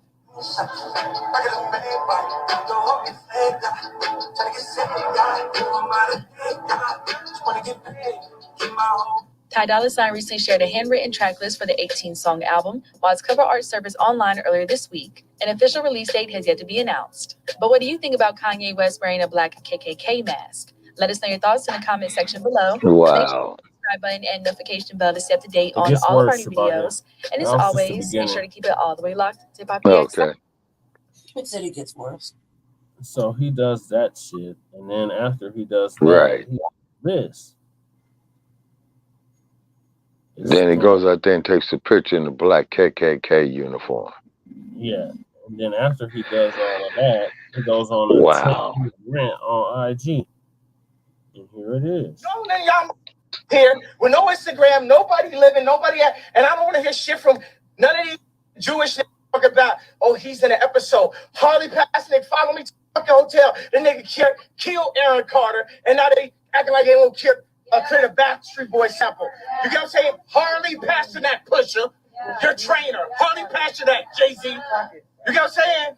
And they hang around these niggas just for the money or some Mike Rubin shit. Slap the shit out of Mike Rubin. I see that. You know what I'm saying? It's like, yo, fuck these bro. I'm on my Farrakhan Don shit right now, bro. Because guess what? These niggas they sabotaged the show today. They sabotaged the Instagram. They cut off the Adidas contract. They did all the shit. Then they want to go get light skin Ye. You gotta understand. That's Jerry. His real name is light skin Ye, bro. That was his name. It's light skin Ye. They want the light skin version. They want a George Floyd. They want a Virgil. They don't let me speak at the funeral. I saw 2, 3, 4, 5 white people not let me speak in Virgil. None of y'all is and Drake. Nigga, hold on. Be quiet while I'm talking, baby. Drake, I love you. I'm gonna get the tattoo. Drake, whoever gotta show up. Don't tell me I'm talking crazy.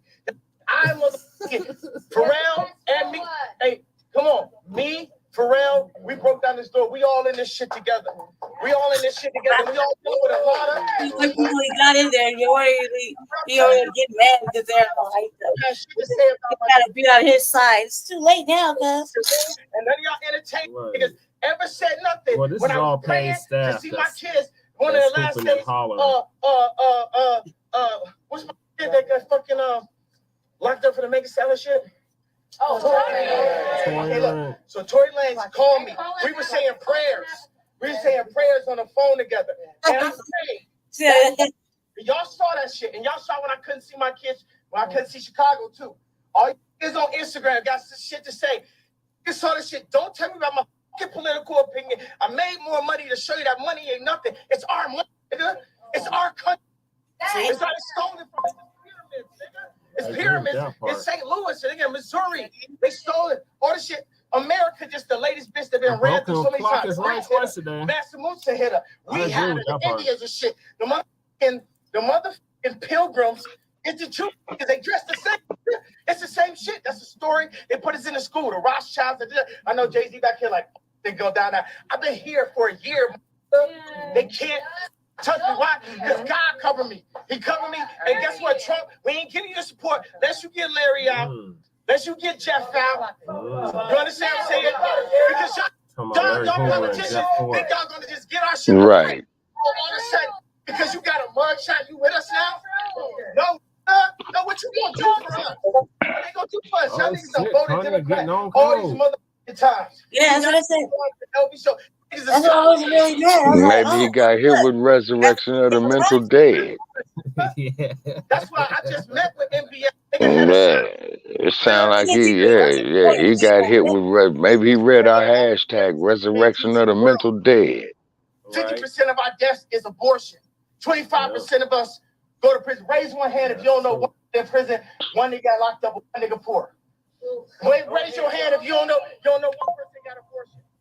And then I'll tell you, if it was in a Jewish mother on Friday with everybody raised their hands. So wait a second. But wait a second. Who make the hospitals though? Who got the hospitals? These are Zion. This is what I'm trying to tell you. Jesus Christ, Hitler, yay. Third party. Sponsor that. Bring the sponsor for that. Because it's gonna be niggas that feel exactly like me. I don't give I'm 7. I don't give a fuck about life or death. I get visitation with my kids. I ain't gonna say so.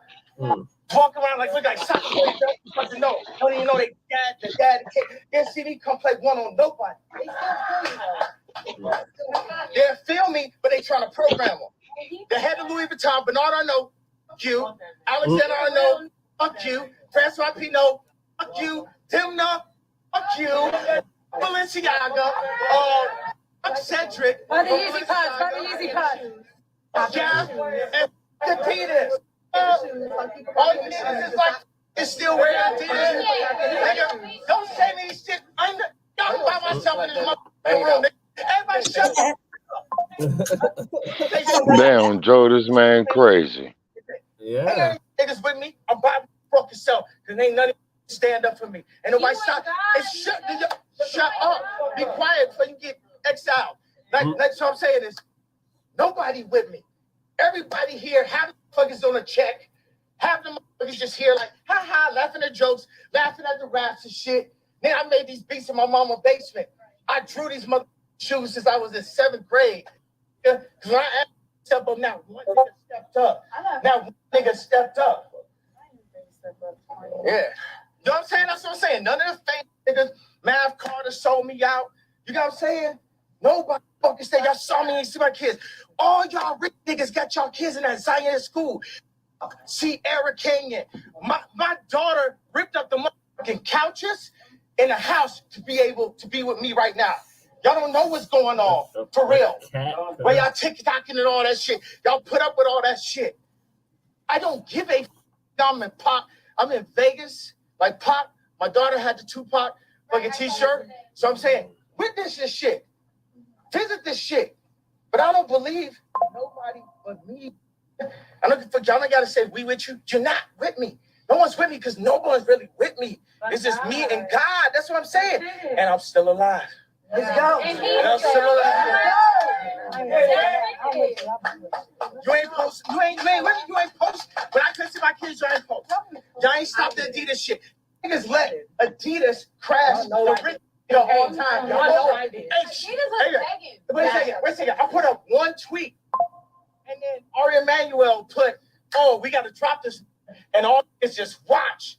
The only nigga that had the Trump hat, the only nigga that went and got them billions, the only nigga that's breaking through all kinds of ideas in fashion. I've been called faggot so many times for tight jeans. You know what I'm saying? I got niggas from Chicago that I take care of that still trying to sell me. Trying to say I can't go to motherfucking GD.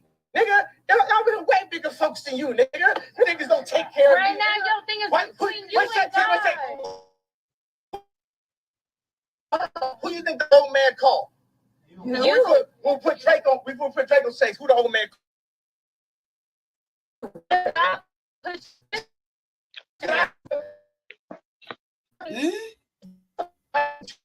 Shit, Jesse.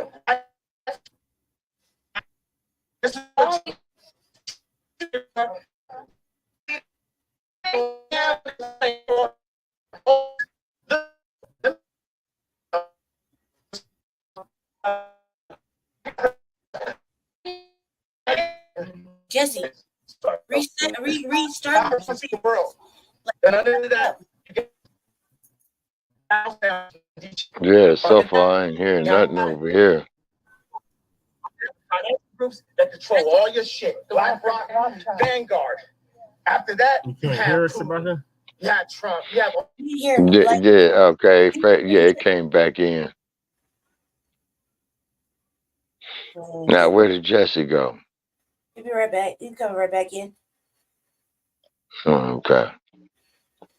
Yeah, but Kanye is on one right there. It's kind of funny. Yeah. It's kind of funny, but I mean, it's like it's about time. I mean, you didn't think he was. I didn't think he was just not gonna be able to. He was just gonna hold it all in. I mean, he was under fire because again, like things, they just turn on anybody when they don't agree with what people are saying. You know what I mean? Turn on them and shit. Yeah. What he say is correct. Yeah. We're gonna want to be kissing his ass and shit. You know what I mean? Yeah. But keep in mind that Kanye is in a position to move and shake. You see what I'm saying? Because he's a billionaire. That he is. You see, when you're a billionaire, that means you got over what's that $900 million. Mm-hmm. See, yeah, you got at least $990 million at your disposal. So that's some serious moving and shaking. And then these motherfuckers is becoming billionaires 2 and 3 times over. Mm-hmm. See, but a black billionaire ain't gonna think of the black community. He's gonna go out there and get on some other shit. Mm-hmm. Yeah, like him. So, what part do you remember hearing about him? You said you couldn't hear it. It's like 3 minutes back. No, it was like about 3 minutes back, but I only was out like for about 5 seconds, you know. Okay. Yeah, because the phone. Yeah, because I got. Laughing at jokes, laughing at the raps and shit. Then I made these beats in my mama's basement. I drew these mother shoes since I was in 7th grade. Because when I step up now, one nigga stepped up. Now one nigga stepped up. Yeah. You know what I'm saying? That's what I'm saying. None of the fake niggas, Mav Carter sold me out. You know what I'm saying? Nobody fucking say y'all saw me and see my kids. All y'all rich niggas got y'all kids in that Zion school. See Eric Canyon. My daughter ripped up the motherfucking couches in the house to be able to be with me right now. Y'all don't know what's going on. For real. Where y'all TikToking and all that shit. Y'all put up with all that shit. Like a cat. I don't give a I'm in Pop. I'm in Vegas. Like Pop, my daughter had the Tupac fucking t-shirt. So I'm saying, witness this shit. Visit this shit. But I don't believe nobody but me. I don't for y'all ain't gotta say you're not with me. No one's with me because no one's really with me. It's just me and God. That's what I'm And I'm let's go. You ain't post. You ain't post. When I tell my kids, you ain't post. Y'all ain't stop the Adidas shit. Niggas let Adidas crash. Wait a second. I put up one tweet, and then Ari Emanuel put, "Oh, we got to drop this," and all niggas just watch. The only nigga that had the Trump hat, the only nigga that went and got them billions, the only nigga that's breaking through all kinds of ideas in fashion. I've been called faggot so many times for tight jeans. You know what I'm saying? I got niggas from Chicago that I take care of that still trying to sell me. Trying to say I can't go the motherfucking GD, nigga. Y'all been way bigger folks than you, nigga. You niggas don't take care of me. Right now, your thing is between you and God. Shut up. Who you think? No, hold on. Who you think the old man called? You. We put Draco safe. Who the old man called? You. You know what I'm saying? Because God put you in. It's just because I had a car. Everybody. Oh, white. Don't fall for the okie doke. Yeah, wait for those carrots, guys. Waiting for Drake. That's what you've been waiting for. Yeah, don't fall for the okie doke. No fun in that bullshit, and she just said, Yeah, just like Lady Che said, don't fall for the okie doke. No, just yeah. It was because I ain't gonna even about to kick her out too. That really made me laugh. Cam, this is what you've been waiting for. Oh, because look, let me tell you something. This is the way the world works. God is using him right now. Okay, be quiet for a second. Sorry. I love you, Bo. Okay. No, you got it. Get over. Hey, sorry. Come down, please. God runs the world. Then under that, you got 1,000-year-old families, Medici. Under that, you have the Vatican, the Pope. Under that, you have the financial groups that control all your shit. BlackRock, Vanguard. After that, you have Putin. You have all this shit. And after that, you got what all this shit is. Entertainment, Hollywood. Take that, run that back, run into schools. I'm going to give y'all one last thing before I go. When I first put the tweet up, I was dealing with a divorce lawyer. And I explained to the lawyer what my issue was. And his response was to me, if you keep up this anti-Semitic rhetoric, then you won't see your kids. I knew that I couldn't have an opinion or I wouldn't see my kids. Y'all know who y'all fucking playing with? This is the vessel of God. You don't burn all your shit down. I swear. I knew this was Charleston, surviving gays, surviving this way. That's why I set it up while I was still in the high schools. Bill Cosby couldn't do shit by the time they got him. R. Kelly couldn't do shit by the time they got him. That's why I had to set it up. Because the same niggas that made him rich is same niggas doing the documentary. Coonye, Q, because everybody saw that third episode. That's what the whole shit was about. Period. Me selling opioids. I'm not even bipolar and I have signs of autism for the accident. They're going to hit me with fucking medication, have us selling opioids for them. They made me the face of bipolar. Oh, yeah, Big Pharma, where my royalty? For the drugs you done sold off of the idea of gay being bipolar. Don't say shit right now. Yeah. You know what I'm saying? I think I pretty much wrapped up. Okay. I'm just saying. Yeah, take out. Wow. No. No. I'm just saying. I'm just saying. Come on. You're going to take them.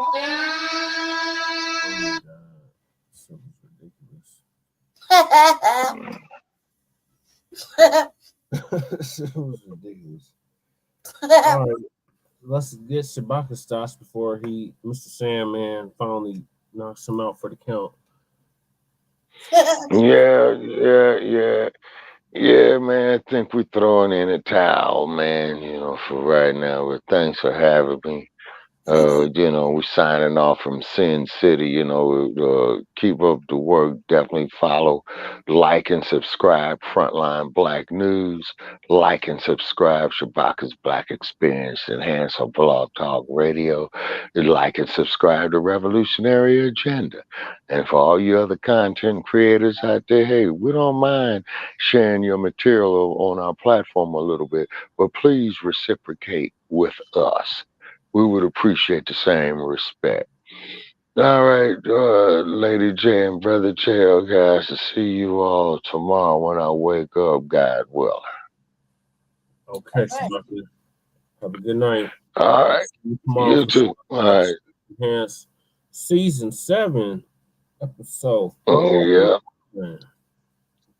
Oh, yes, sir. All right. Okay. Take care. Good night from Las Vegas, Sin City. All Good right. night, Shabaka. All right, Lady Che, what are your thoughts on Kanye's latest rant? Yeah, I'm glad he kicked that part out. I mean, like, I just like the whole. I thought it was kind of like so cold. You know what I mean? Like, he's on point. You know, it's gonna be hard for people to listen to because you know the way everything was pushed at us, like he crazy and this and that. No, you know, like I like can't really think he's crazy. And not only that, he wasn't the only one thinking any of the shit that he said about anybody that he said it about, including and not limited to what I can't us because we live in constant fucking fear of that. There's a worried about getting canceled. It's like it's gonna happen one way or the other whenever they shut the fucking satellites down. Everybody gonna get canceled at that point.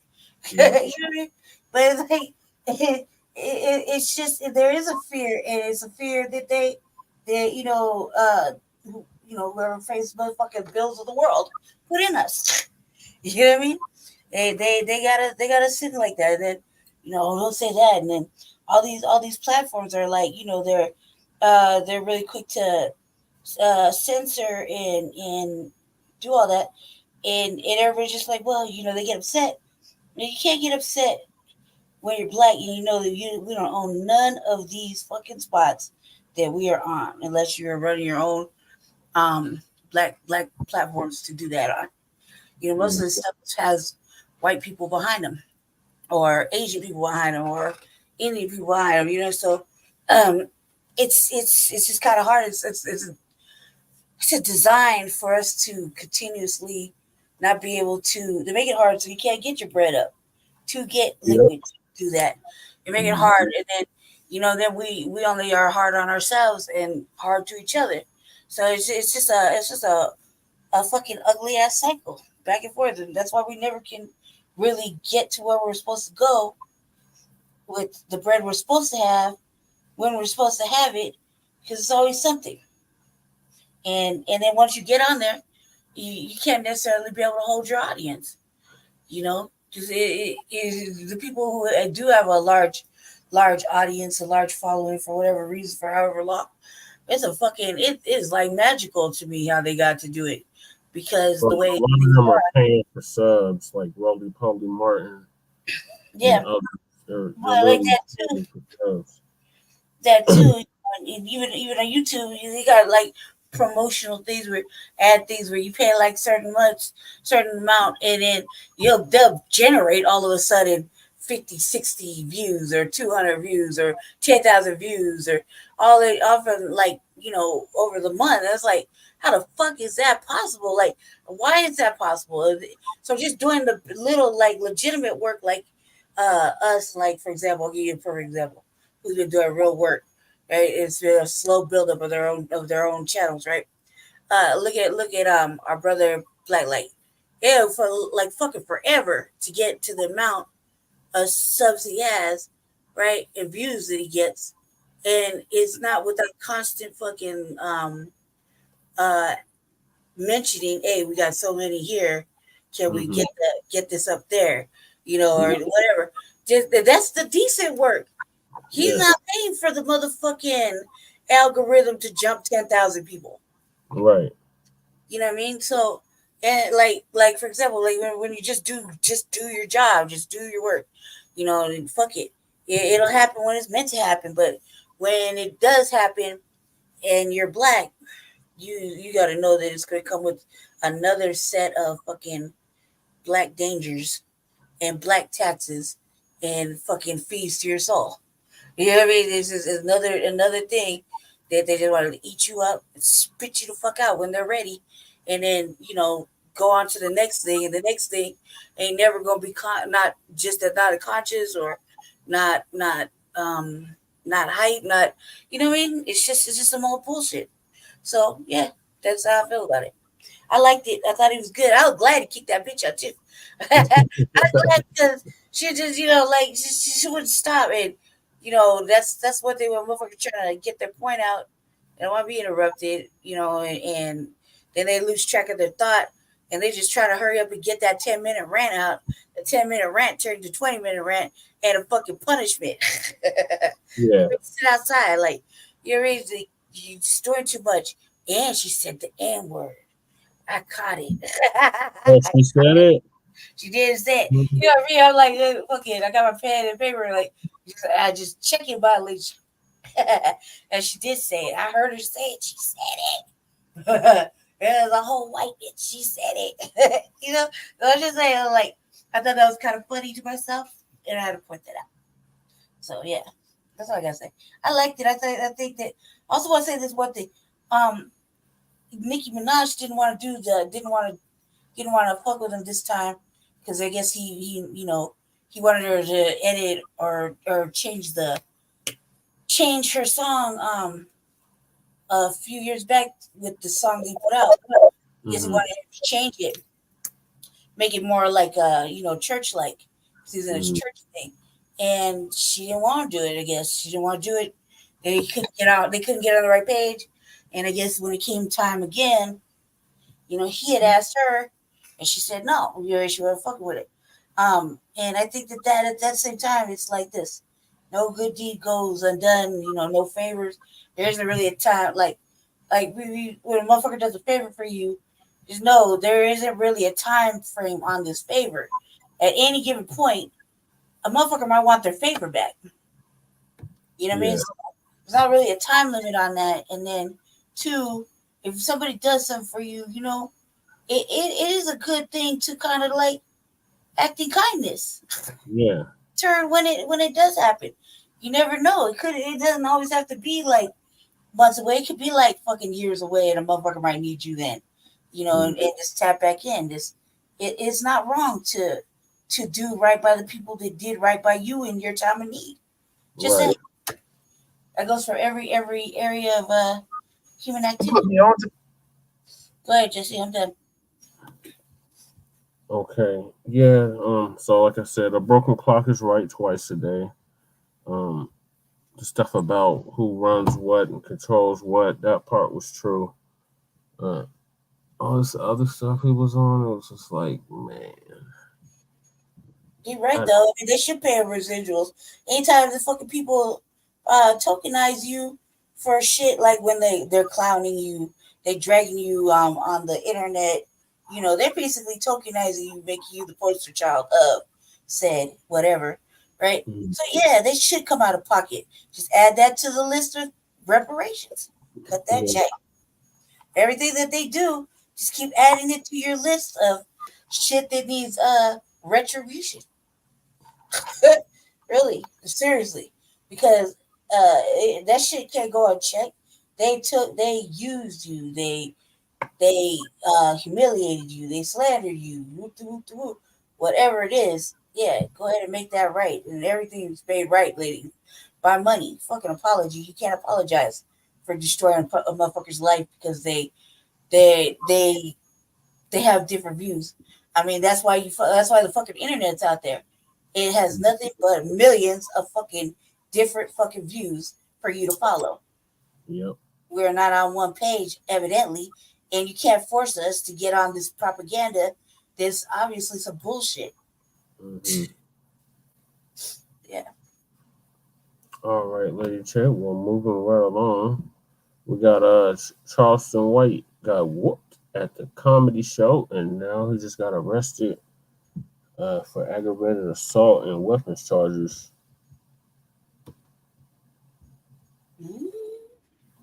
So, shout out to Rob and TD. They're going to give us a rundown on him getting whooped at the comedy show. And then I'm going to update y'all on him getting arrested. Well, he did an IG talking about the dudes that beat him up. And then he just got arrested for weapons and weapons possession and assault. So here we go. this, man. Oh, God, I gotta share the screen.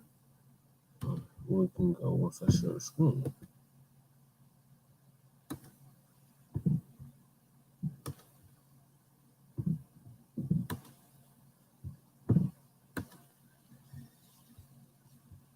Oh, we got some comments.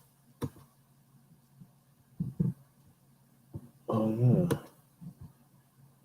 Twin is agreeing with everything you are saying, Lady Shay.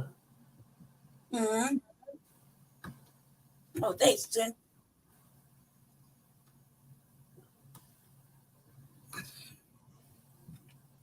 Yeah, it's definitely animal cruelty. Mm-hmm. Yeah, that's him getting arrested. Big homie Charleston White got beat up, huh? You got jumped on stage? They ran down on Charleston White on stage. If y'all didn't see it, I'm about to pull it up right now. He finally got what he been asking for. Let me get this up here. Man, that was one of the most ratchet, whack, weird, magical fights that I've ever seen in my entire life. Play this real quick. Yeah, look, Taya down there, she said, damn, not Uncle Charles, yep. I miss my Uncle Charles. Oh, man. Charles, y'all. Nah, they ran down on Uncle Charles. But he had it coming. You know, they didn't do, because when you told me about this, I thought that it was a setup. You know what I'm saying? They got like front row tickets because they knew what they was going to do. But nah, Uncle Charles was talking crazy. He was being Uncle Charles. He was being himself. And this time it didn't go so well. You know? And he was wearing Laker jerseys, which was fun. It's just funny. Like these two dudes were like uniformed up. Like y'all about to get on the court. Like it's crazy. I already got the back. Oh, okay. See, what was happening is that he was getting booed. So then he started stunting on everybody. He said, I already got the back end. I don't care if I'm getting booed. All right. I already got the back end. I already got the back end. Oh, you tell I get booed. I already got paid. You paid to see me. You paid to see me. Lakers, put out some money though. Put out some money though. Put out some money though. Put out some money. Put up. I hit you in your goddamn head. I hit you in your goddamn head, nigga. Yeah, that's what we would do though. Then pull out some money. Pull out some. That's something we would do. With your roses. And like that, you just pick up the first thing. That motherfucker try to walk off hard. I hit you in your goddamn head. You show your goddamn head.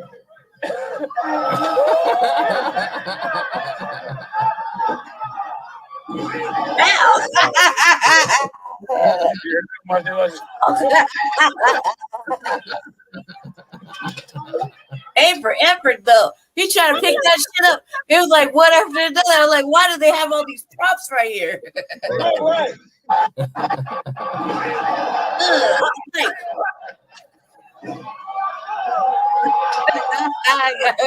Like Jersey. One thing that you put me on to is how the chair disappeared. Right. Like on the streets of disappeared. game, bro. Bro, what happened to it? What happened to that chair? I don't know what happened to the chair. It was like playing Streets of Rage back in the day. Remember back in the day you played Streets of Rage, you could pick up a knife or something like that. But if they hit you, if you get hit like, you would drop the knife and the knife would just fall on the floor and disappear. Like that's what happened to the chair. The chair just said, it was just gone. You know, like, you pointed that out to me, and I started tripping. Right, I'm like, oh, that's crazy. Like, Streets of Rage, like the chair disappeared. But now, what's even more crazy is that even when I got a whole nother angle of this, right? Even when you watch this at a whole nother angle, the chair still disappears, and I started dying. Look, you didn't see this yet. Let me show you the other angle. And he get tackled, and like on some video game type stuff, the chair just go bloop. It's just gone. It just doesn't exist anymore. So, okay, where'd the chair go, Lady Shay? You sold it in your hand. I think it folded up underneath them. Oh shit! I think all the legs and everything. And then I mean, like, it was like, first of all, where did that other dude come from? Right. This is another view. Where the chair? It's gonna disappear. Look. Behind that little green thing. Oh, okay. Oh, the way it disappeared because the plant. Then he hit him with the mic. Drop your weapon because you got hit. I was like, yeah, where do they got all these? Like flicker a little bit. That's right. That's right. It was in Crockett, Texas. Flashing and it just wasn't there. Between Dallas the chair and started flashing and it was just gone. Hey, but wait though. Here go the even funnier part. Bro, what's hilarious is the exaggerated sound, like the exaggerated sound effect of him hitting dude in the head with the microphone. Yeah. Bro, that was hilarious. Like everything else was quiet. He hit him with that bass and you didn't hear nothing. And then he hit him with go back and listen when he get hit with the mic. It's like boom, real loud. His head was hollow and everything. It was. That motherfucking mic was so loud. After the fact, he was like, God. You know what that motherfucking platform? And I'm like, I watched this shit like 8 times before. Just because it was so funny. You can't hear nothing. I thought he was playing with the fucking plant. Wow, you see, he did that like one forward step back shit, like, oh yeah. Hey, why was it so loud though when he hit it? It was like, boom, boom. Bro, when you go to that one part, Charleston White's legs is in the air on the ground. That's how you know he down there getting pummeled, bro. You can't hear nothing right there.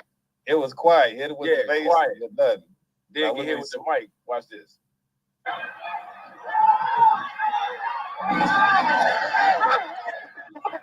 Look at Tom.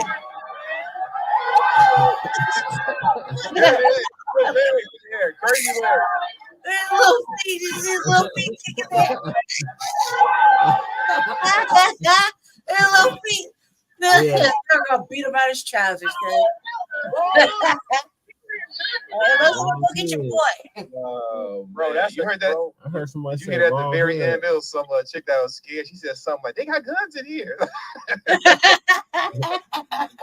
that.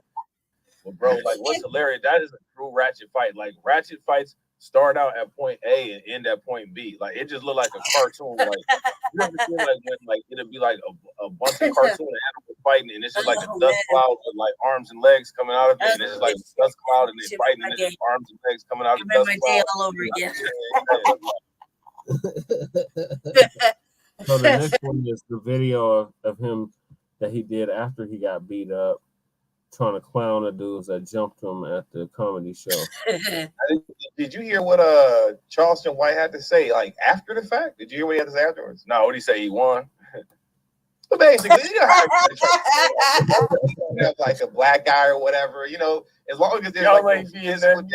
Y'all ain't did nothing. Yeah, I got inside your head, boy. I got inside your head, boy. Like, literally what he said. It's literally exactly. I got inside your head, boy. I'm clean. Yeah, he did that. Like your face was literally bro. You got lumps all over your head. About ab exercises where his legs like fluttering, like he's doing the backstroke, but not in the swimming pool. Oh man. Right there. I'm gonna lie, that shit made my whole fucking day. Look at all them lumps on his head. I just wanted to stand in front of the sunlight to let them niggas see. Nigga, I'm untouched. I'm unscathed. You're not untouched. We win again. Nah, that sounds good. Your feet can't be dangling in the air and you say you won. That no. His little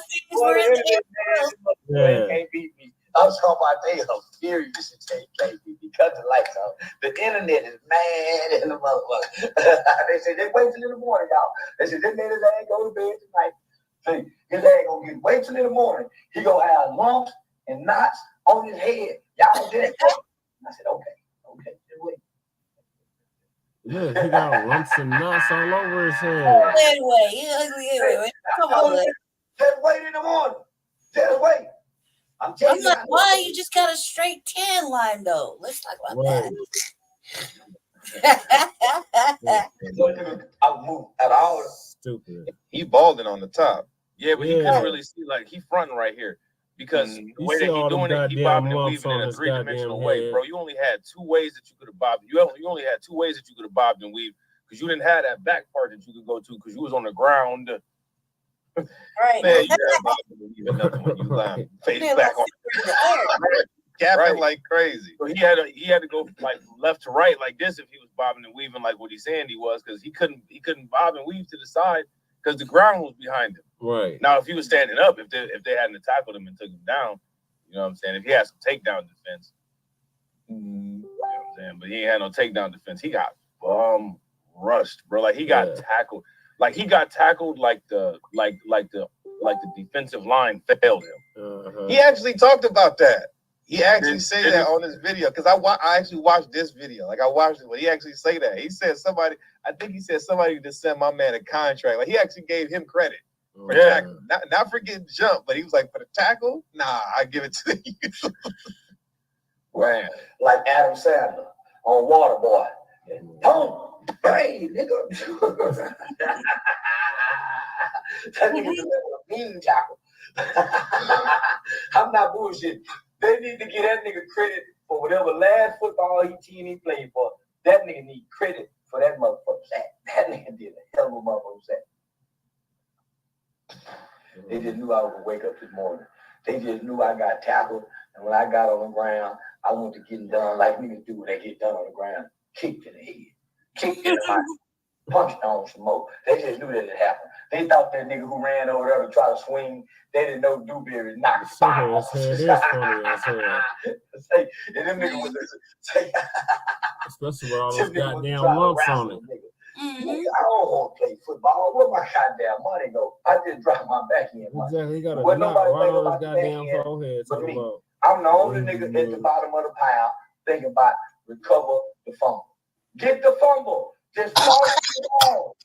Hey, he did drop that stack of money in his hand. Yeah. You know, he dropped them ducats on the floor. And he was thinking about that I'd be thinking the same thing too. I got tackled like that. I'm like, oh man, my money. Man, I wouldn't even been fighting them all like that. That's how you know everybody up there was hustling backwards. Yeah. I'd have straight took the money.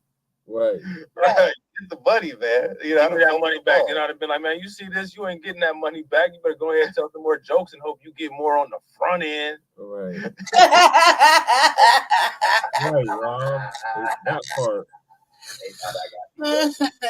You did. Look at all them goddamn lumps on his head. My people, your people. When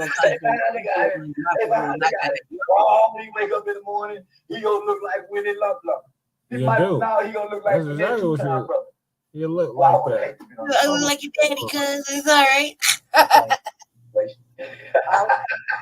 Say, I'm not bullshit. Say, boy, I would hate to be not gonna go down. From Django. He really shot this on InShot. You know, you can't afford to remove the little, you know what I'm saying, the thing in the right hand corner, the watermark. That's crazy, bro. If he removed the watermark, he would have had like 17,000 less views. And Charleston White is an idiot, but he knows what to do when it comes to entertainment, and he knows what to do when it comes to what people want. And you know that pixelation and watermarks are a must. It's a must. I've been online since this motherfucker attack happened, and boy, I ain't got a cut, I ain't got a bruise, I ain't got a cut. I ain't got a bruise. Charleston White wins again. Checkmate. Say they want. Oh man, so that's it as far as what he's talking about. He ain't got no I can't give him that. And me personally, I like Charleston White. You know what I'm saying? I know a lot of people don't like Charleston White. I like Charleston. You know what I'm saying? He's cool. You know what I'm saying? I get. Here's my question for you: would the world be a better place with him or a better place without him? Without. I don't think it matters if he's here or not. The world gonna be the world. Right. That part. Yeah, it's gonna be what it is, whether he's here or not. He's a byproduct of the world. He exists because of the world. You know what I'm saying?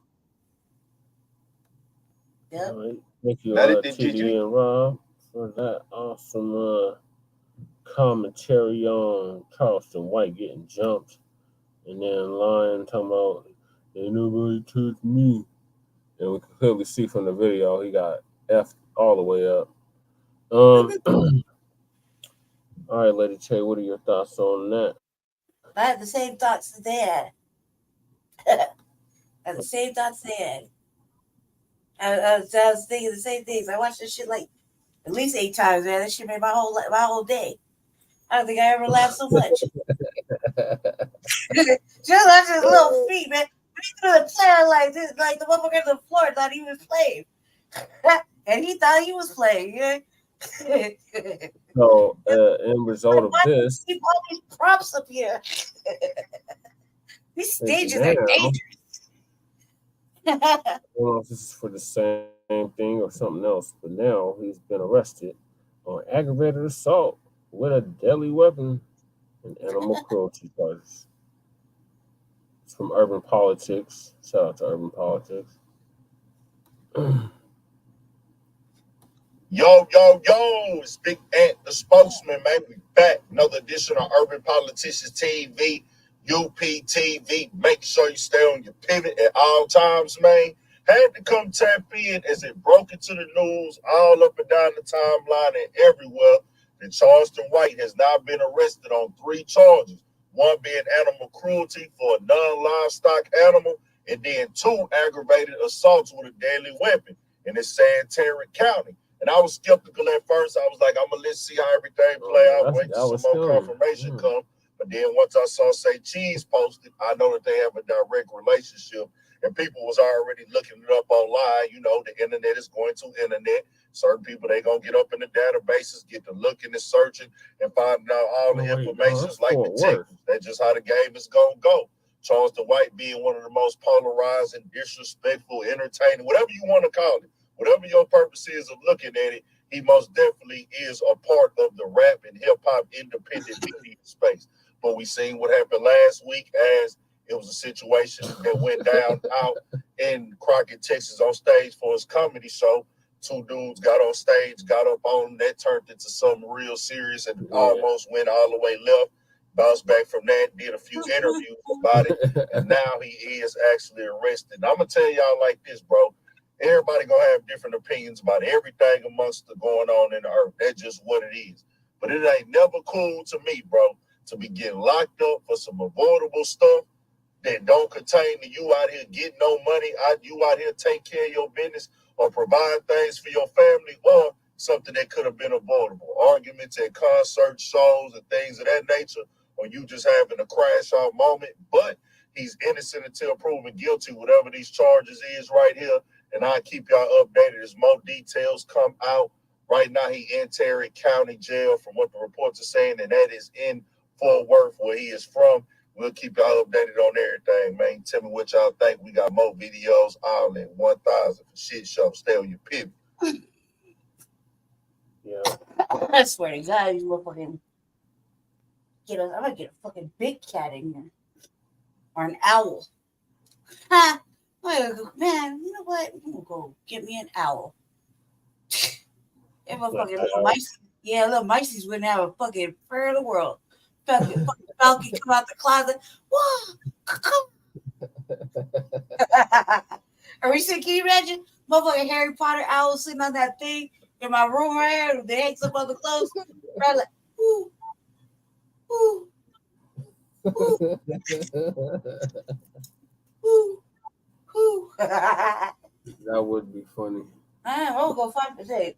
There was one time, man, I was on my way to motherfucking Windsor. I was who right? And I was at Windsor, and then I was like, go to the store real quick. You know, I need some things.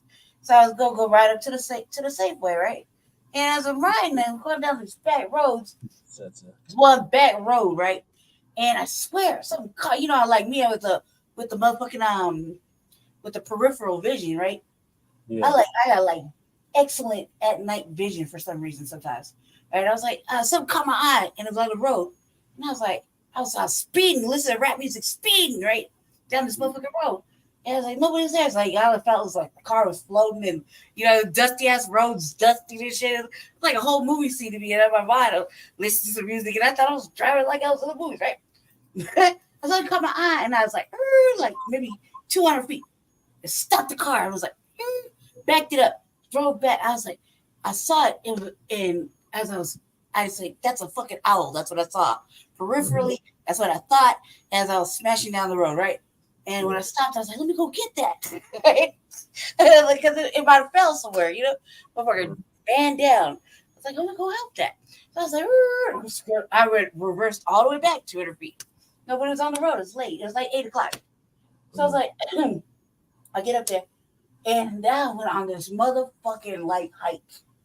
It was like I walked around like maybe I would say it's rural. I don't know how to break down the rural area. You know, it's rural area. There's no houses, nothing, right? Just road and nothing. It was like I felt like I walked like maybe 10 minutes looking for that motherfucking owl with my flashlight. I was just walking around I had like a lot of chain, like, you know, I always have, like, you can hear my bracelets. So I'm walking around, you know, just in case, because you got like, they say there's coyotes and shit. I don't know.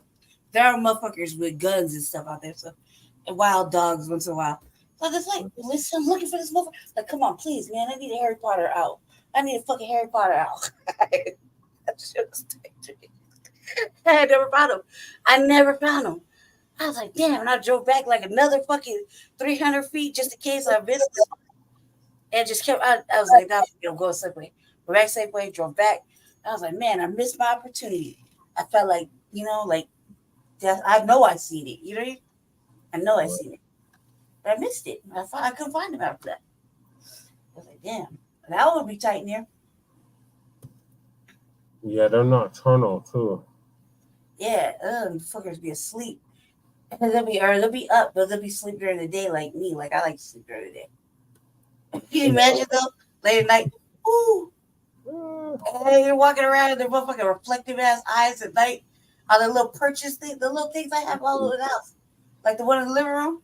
I go down the hall and like grab some water or something, and you see the motherfucking reflective ass eyes, like head turn, or a falcon. Here's some kind of bird or prey, just come off that snatch one of them little motherfuckers off the ground. That'd be the perfect animal for fucking baby mice. Dude, I saw them Terminates boxes too, you know. They had like a couple around the building. What the fuck are they doing? They're not catching shit. They're not catching nothing.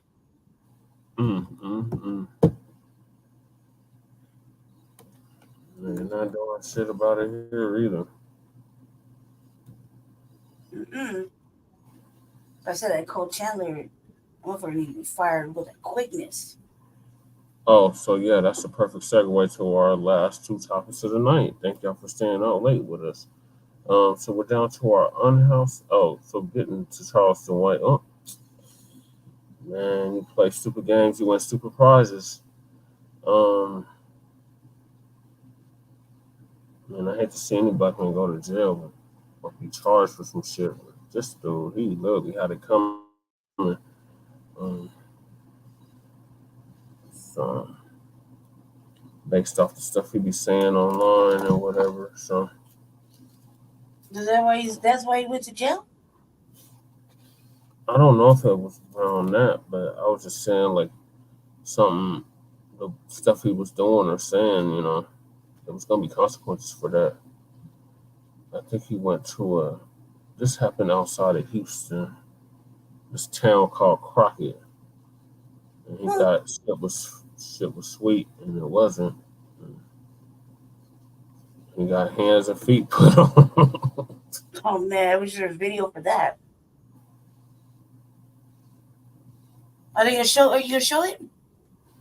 No. I'm done with this. I'm closing up. But you're not gonna. I thought you was gonna do the unhoused neighbor news. That's what I'm doing. I'm just trying to finish up with the Charleston White situation. I'm just doing my take on that. So yeah, I want to see that. Is there a video for that? Somebody do a story on that? on what? No. How you know you because that was like all they had on that story. They didn't have nothing. That's all Urban Politics had on the story. Damn. So moving along. The unhoused situation is not getting no better here in Denver. We've had over 28,000 illegal immigrants move here in a year. And Johnson has this ridiculous plan it's not even ridiculous, but he stole this, a stolen plan that he stole from me and Lady Che from when I was running for mayor to house 1,000 people by the end of the year. So he's in desperation mode now because, as you can clearly see, there's only like 2 weeks at the most left of this year. So he's in scramble mode, trying to purchase up whatever he can get a hold of for the city to purchase.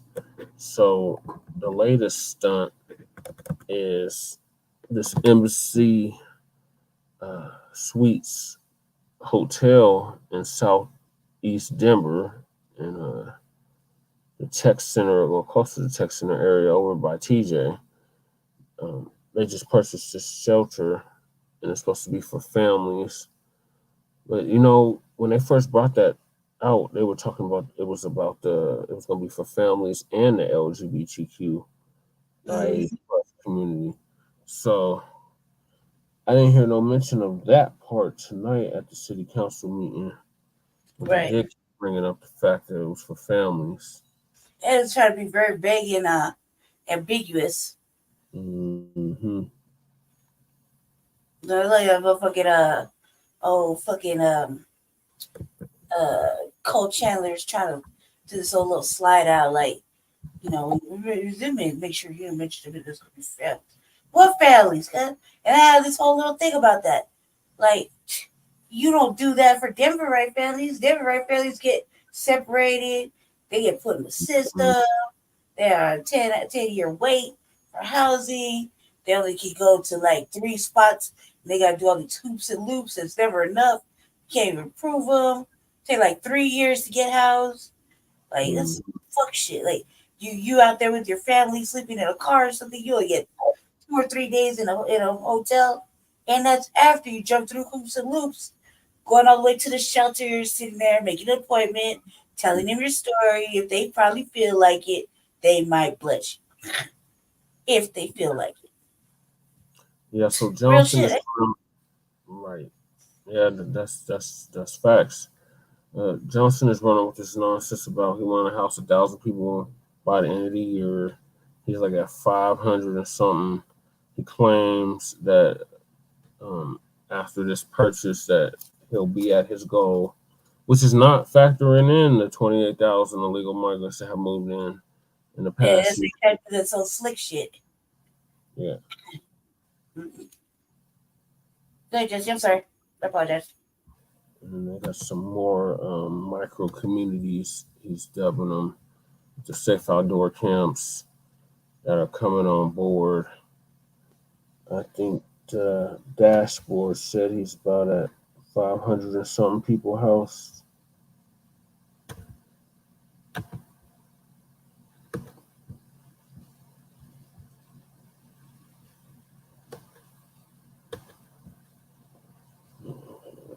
Articles. Video.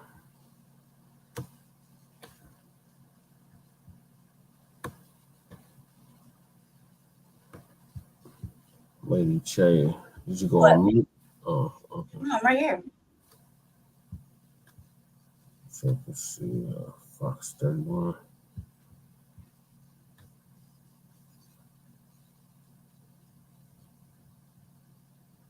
Okay, here it is.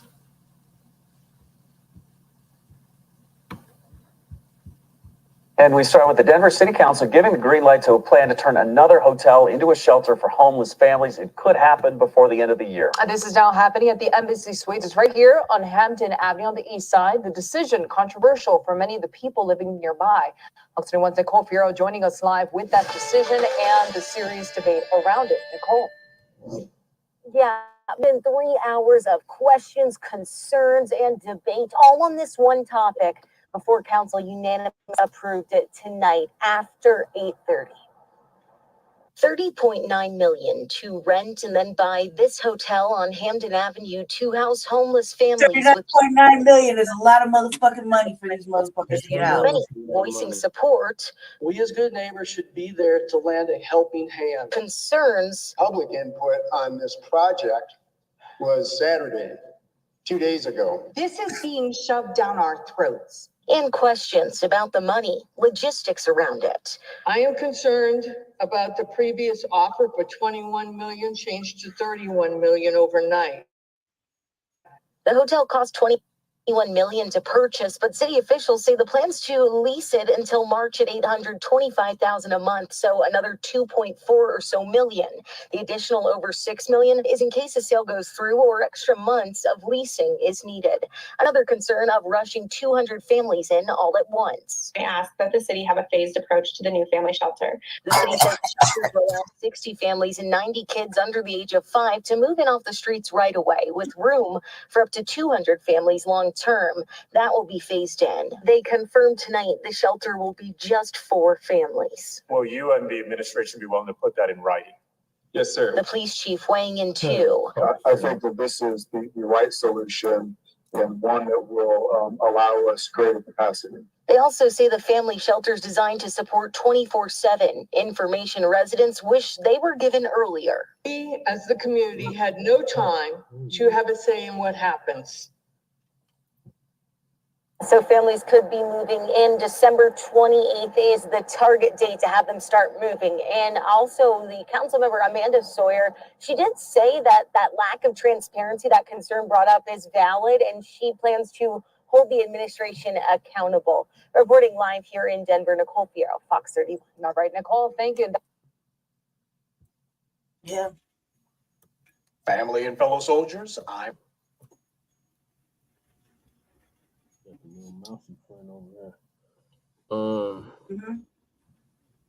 So I mean, that's just it was fucked up. It was fucked up shit. Like, we already knew they were gonna approve it. I just found that like when I got a chance to speak earlier today, I was just like, man, this is some bullshit. I hate let's play that. Lady. What? You No, speak, yeah, man. I was like, I was like laughing and shit. I thought it was funny, man. I like Robert Bailey though. Yeah, I like it. I'm gonna give him the business on the airport again. Yep. That's what he's pretty much the apartment that I had waited 4 years dealing with the coalition for, gone. Closed, everything. Good evening. Good evening. I'm sorry. Yeah. Sunday. Just gone. Not Sunday. Monday. I mean, that wouldn't make anybody feel great, would it? Yeah. Coming home and it's all gone, especially on the biggest out of school time providers across the city. We're committed to providing no Council, Front Line Blacc News, Shabaka's Black Experience Enhanced, the Revolutionary Agenda. And I reside in District 8 at the Roach, Bedbug, and Mice Infested Fusion Studios in Chantel Lewis's district of District 8. On this last city council meeting of 2023, I would really love to see the city prioritize, the citizens, the citizenry, the people that made this city so great. But I have a few questions about this. So is this going to be strictly commercial? Is it going to be mixed use? It's a rezoning or for before. adoption. That council rep. Did you get to speak before that? Yeah, I signed up for everything. I feel like I was lucky they even called me. I didn't see you speak though. I had to speak last in that one time. I was the first speaker. Oh.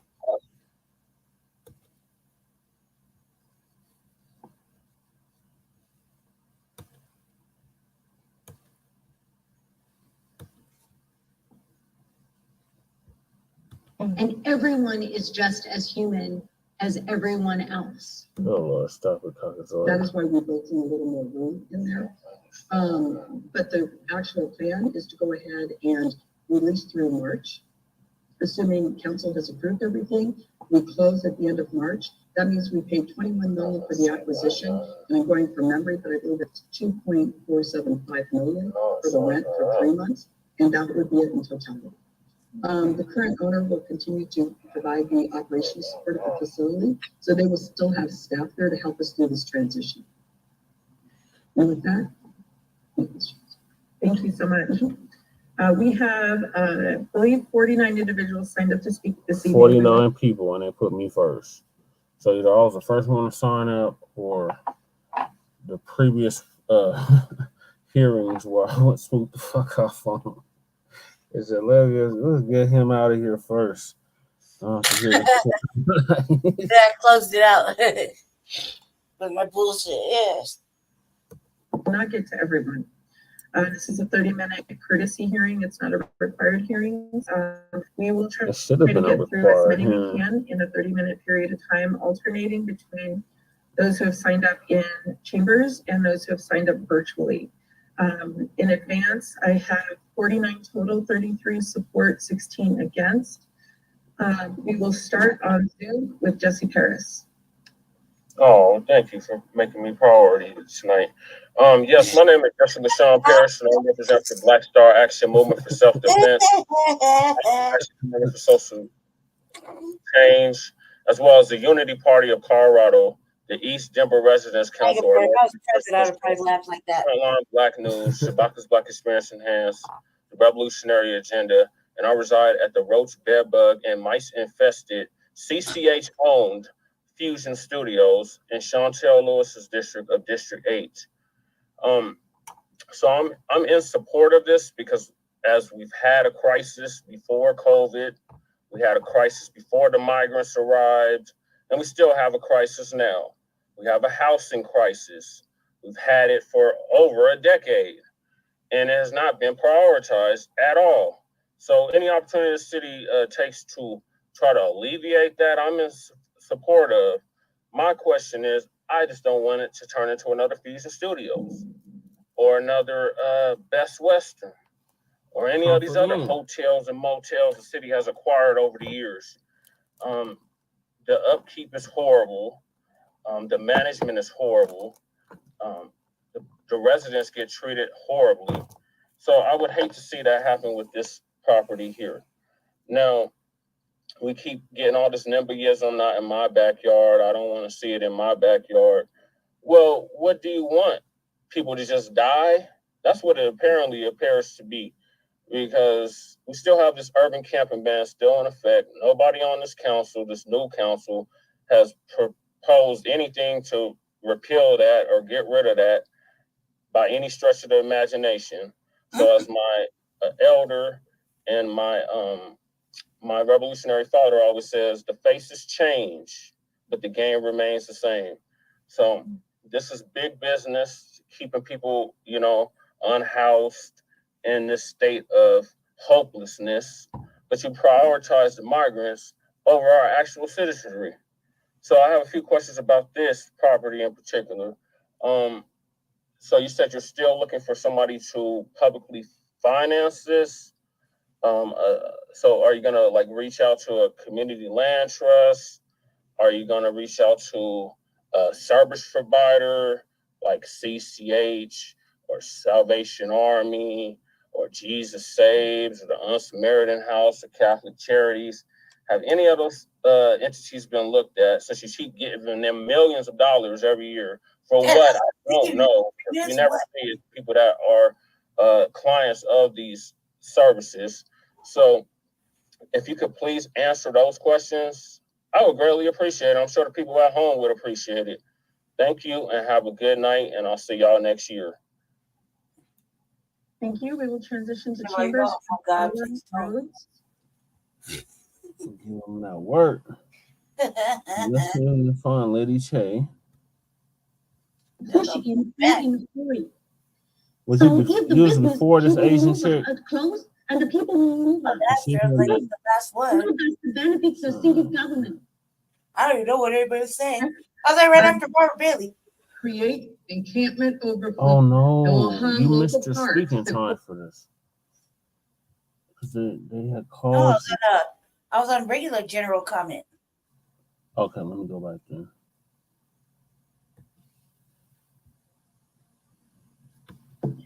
And I thought that was kind of interesting because I feel really in between about celebrating when there's a lot of you were the last speaker on the general division and chaos and war going on.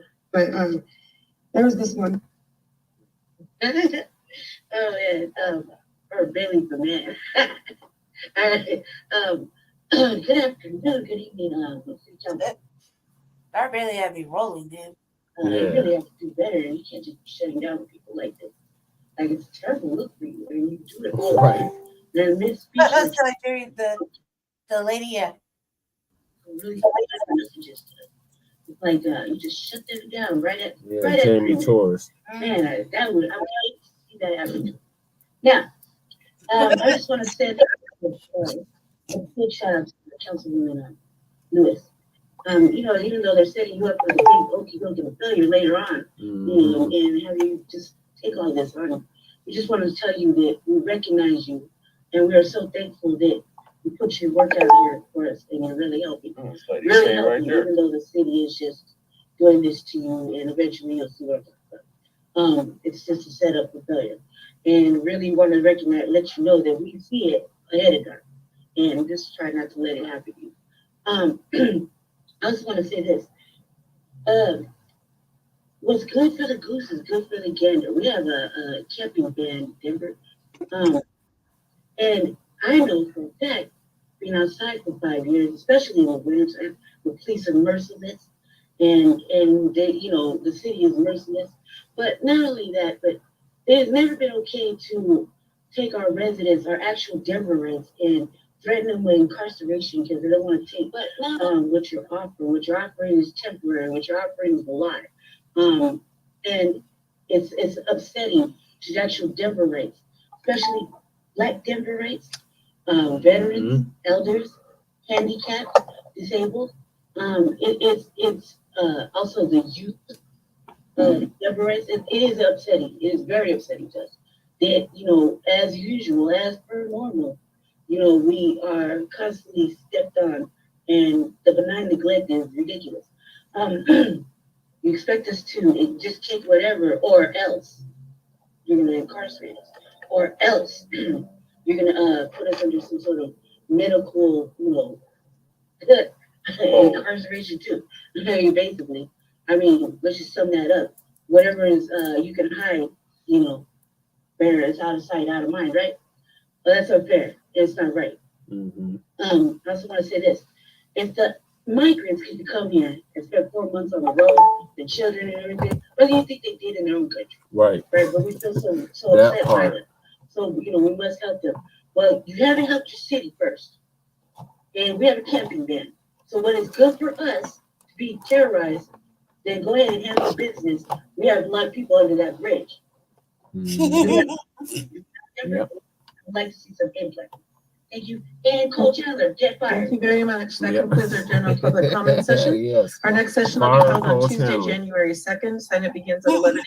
on Friday, December 20th. I was like, maybe I said that a little too raw. Like, I was like, this guy's like, what you guys better get on your job. Like, I want to see them go. I want to see them go somewhere. Like, do what you're supposed to do. Like, you did us tonight. And as a reminder, council members, please turn on your video. For those participating in person, when called upon, please come to the podium on the monitor. Participating virtually, when called upon, please wait until our host promotes you to speaker. Please accept this promotion. Turn on your camera if you have one and your microphone. All speakers should begin their remarks by telling council your name and city of residence, and if you feel comfortable doing so, your home address.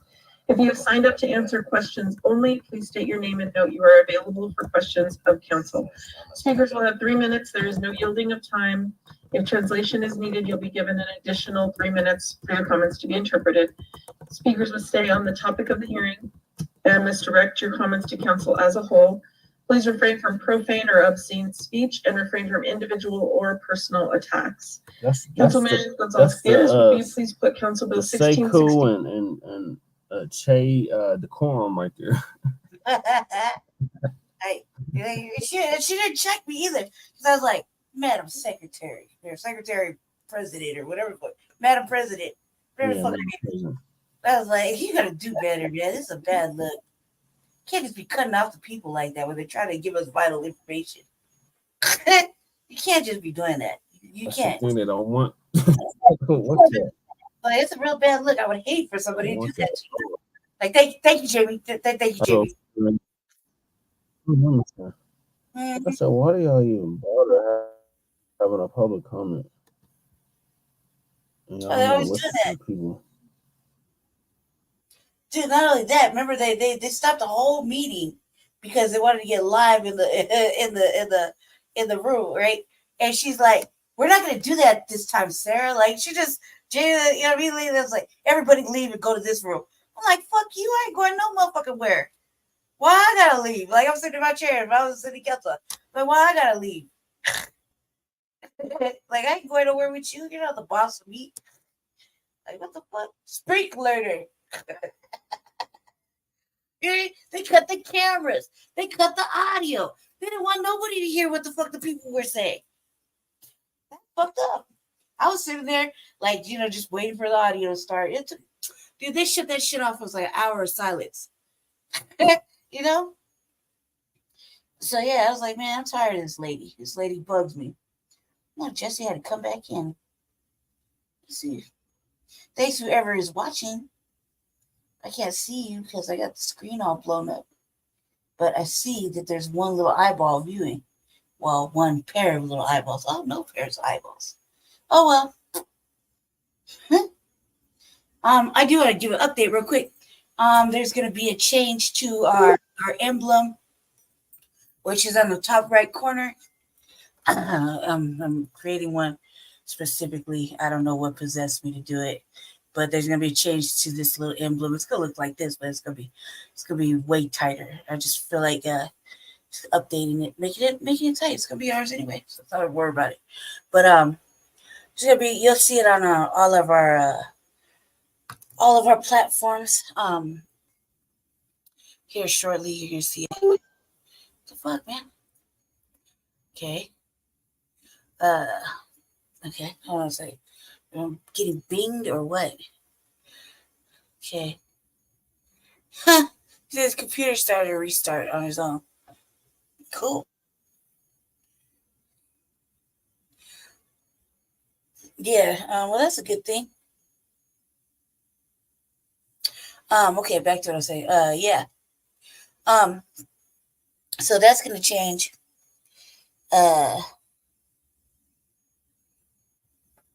That's going to change a lot. Just that I'm going to make one for our pages, or at least for this Frontline campaign, Frontline Blacc News. The little top right emblem, the top right our marker or whatever you call it.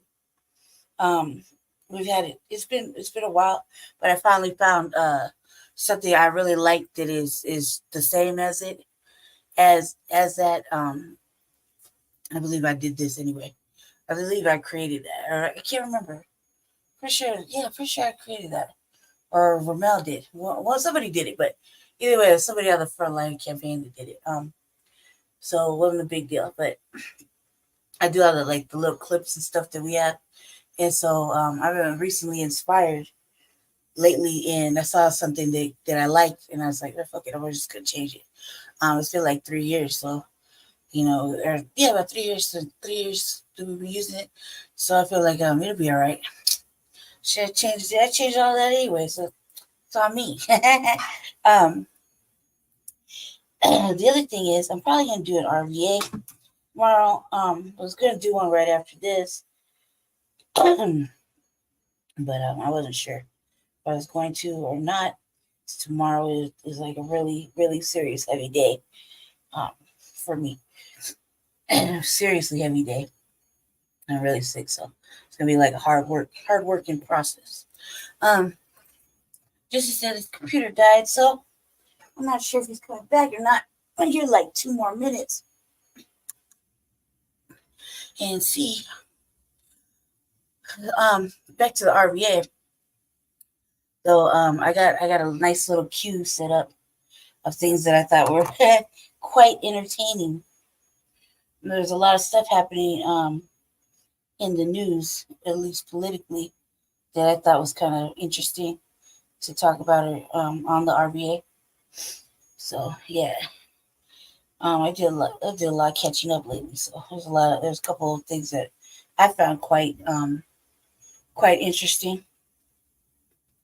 And other than that, I've been just chilling and watching movies, crazy ass movies too.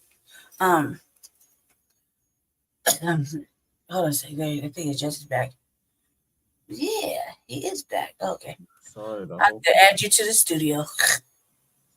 We started out of nowhere. Uh-huh.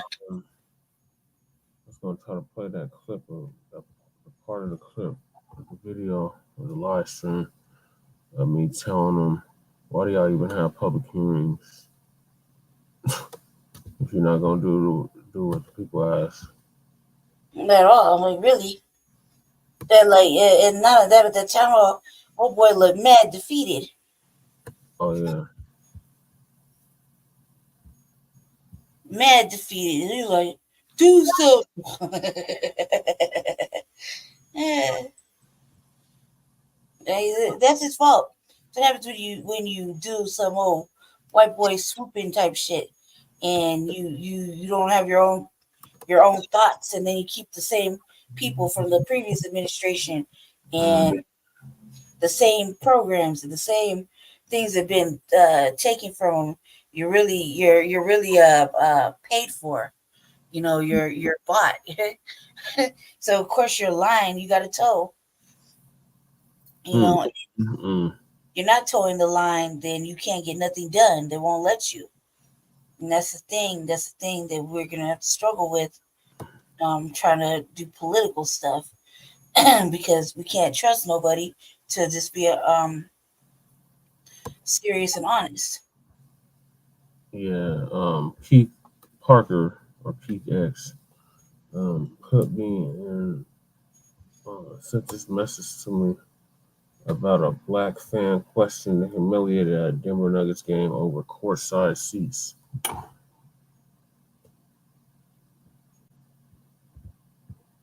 I guess this was a few days ago. I didn't even know nothing about it. Well, I honestly can't even say I'm surprised because Crunky is he was cool with me, but from what I've heard, he's pretty racist. Stan Kroenke, the owner of Ball Arena, owner of the owns the Nuggets. He's a part owner of the Nuggets, and he owns the Avalanche and the lacrosse team, the Mammoth. But getting back to the city council, I literally went off on right after the general public comment because they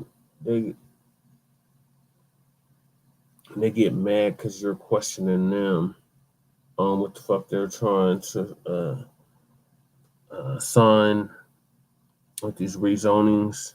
We don't need no more unintended consequences from these rezonings. They don't care. But I'm doing what I always do. And that upsets them because they haven't really heard from me lately or Lady Che because they have been stacking the deck against us where we can't speak. I'm sorry, this shit is funny. The last city council meeting of the year, I let them fucking have it. So this rezoning is for a property on the west side. It's supposedly a vacant lot right now. They want to put a duplex there, and I was asking them like, so what's the AMI level going to be for this? Is it going to be for rent, for sale? Like, I'm asking them the hard hitting questions, and this is in Flores. It's either Flores or Taurus's district. I think it's Taurus's district. And Taurus is like, well, it meets all the criteria, so I'm just gonna approve it. Like, bitch, you didn't answer none of my questions. But here we go. All other areas of the city, where we expect to see 20% of new housing and 10% of new jobs by 2040. A subtle increase in potential density of this lot aligns with the bump. So the requested zoning meets the next two criteria. So these are the 5 criteria they used to do these damn rezonings. Consistency with adopted plans. So they push through these plans like they did the 2040 plan at the last freaking minute, and they expect you to be in full support of it, because this is how they're going to gentrify your city. So these stupid ass plans are the plans for gentrification. Then you got uniformity of district regulations. So does it meet what is in the code, the building code for the city? Then you got further public health, safety, and wellness. Basically, are white people safe? Number 4, justifying circumstances. So is this rezoning justified? And they always find every reason in the book to try to justify these goddamn rezonings. And then number 5, they got consistency with neighborhood context, zone, district, purpose, and intent. And they'll say, oh, it meets all the criteria, and they'll just go ahead and approve it. Criteria. The rezoning will result in uniformity of district regulations, and it will further the public health, safety, and welfare by implementing plan guidance, by creating a subtle increase in density near transit and amenities. Positive action commemorate social change, as well as the proposed use called all moderately dense points. The requested zoning meets to improve federal as a transit corridor. Lastly, the proposed map amendment is consistent with the neighborhood context, 2-unit district, and the ETUC zone district intent statement. Based on the review criteria, staff recommends building code jargon. Thank you, Fran. We have 2 folks sign up.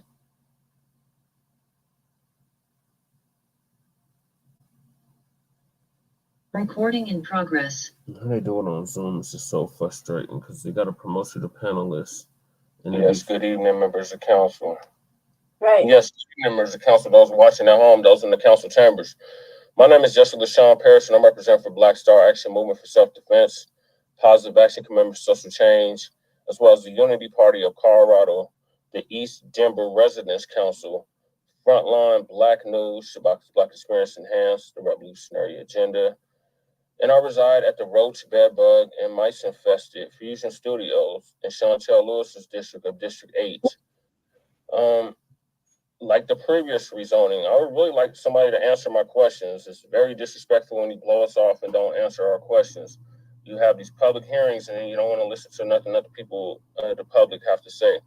My question in regards to this rezoning is, first of all, this is right behind a school, Kepner, I believe. The second thing is, are these going to be for rent, for sale homes for this duplex? What is the AMI level going to be for the for sale or for rent duplex homes? And was there a good neighborhood agreement signed by the community and the RNOs in the area? If you could please answer those questions, and I'm sure the public would be greatly appreciated. Thank you. Very much. Our next. So then I got some motherfucker that's talking about he's a Yimby. So you got NIMBYs and you got Yimbys. Not in my backyard and yes in my backyard. So one of these motherfuckers, he's a Yimby. He's a yes in my backyard. And he had the audacity to say something like, oh, we spent 5 minutes hearing. First of all, I don't even get to talk for 5 minutes, so I don't know. Never. That's lying itself. We spent 3 minutes hearing a previous speaker bring up all this stuff about 2 homes, and we have, and he was like stuttering, like it was so bad, like the dude had a serious speech impediment. He gonna try to go at me. Passionate though, you gotta get to. He was really passionate. He was really upset. You hurt his feelings. You upset him. With his You made him stutter. You really upset him. I was like, damn, Jesse, for reals. That's how you doing these people these days. Got him you stutter. don't try to go at me. You can't even talk, dude. You can't even get your words out. Like what the hell, dude? I was like, before you told me, I was like, man, That concludes our speaker. Somebody help the man. Let's see if I can find this dumb shit. This motherfucker actually had the audacity to try to go at me. I'm like, really? This motherfucker right here. It'd be like that sometimes. He had the audacity to try to go at me. Light. I had to do a double check on it. I was like, is he really talking about me? Sent out into the world of winter by government officials who said, go, even if there isn't any room at the inn. And so I ask us all, not just you as council, but to this measure. It's holiday season. Thank you. After intruders is Nolan Hahn. So they had called your name like that, and you wasn't there, so they just kept going. Hello. Yes, anything else. Noah. Always goddamn Noahs. I have the worst luck with goddamn Noahs. So this Noah here, he can't even fucking get his damn speech out, but he gonna try to go at me. He stopped stuttering when he got to me. I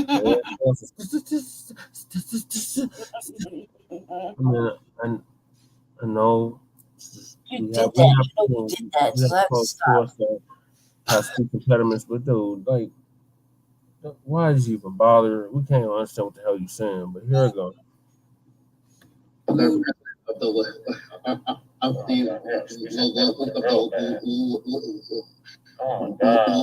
Alma Lincoln Park Neighborhood Association and a lead with Yes in My Backyard, Denver. I'm here asking council to support this critical project to get children off of our streets and into a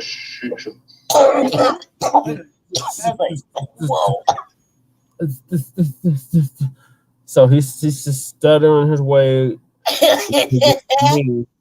was like, goddamn. You gonna try to go at me? Okay. I was like, damn, what did you say? Slow down. Shelter before it gets even colder and more dangerous this winter. But I also want this council to reflect on how we got into this housing crisis. See, he stopped stuttering when he got to that part. 10 minutes tonight. Give you that work. 10 minutes tonight, really? I don't even have 10 minutes to speak. No. So what the fuck are you talking about? He's like, oh, we're here for 10 minutes tonight about two homes, and we got all these questions about the homes, and yeah, damn, Skippy, you gonna get all these goddamn questions. You must be new to city council, dude. Like, I've been doing this shit for fucking almost 8 years. Right, it's not just that. What are you talking about? Like, this is nothing new. It's new to you. It ain't new to me. And it's definitely not new to people that's regularly tuning in city council. But I'm going to let the stuttering buffoon continue. Listening to someone talk about a rezoning for a duplex that was in compliance with It was in compliance with 4 blah, blah, blah. Fuck those area plans. Like, that West area plan, our good friend David Roy Ball can attest it was complete fucking bullshit. And the public hearing they had on it, they pulled the same type of shit where, oh, no, this isn't a required public hearing. And, oh, you only get 30 minutes to voice your opinion. And, oh, if you didn't sign up in time, oh, well, you won't be able to speak tonight. We're just going to approve it anyway. So fuck their area plans. Somebody was in compliance with it. You see, you had no problem stuttering on that part.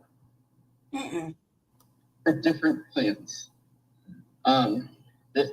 Requiring a project, especially one that small, to go through this much work just to get 2 homes built in Denver is exactly why we are just yeah, damn Skippy. We gonna quit. We gonna hold you motherfuckers accountable. I'm doing what y'all motherfuckers claim that y'all do. We hold politicians accountable. No, the fuck you don't. No.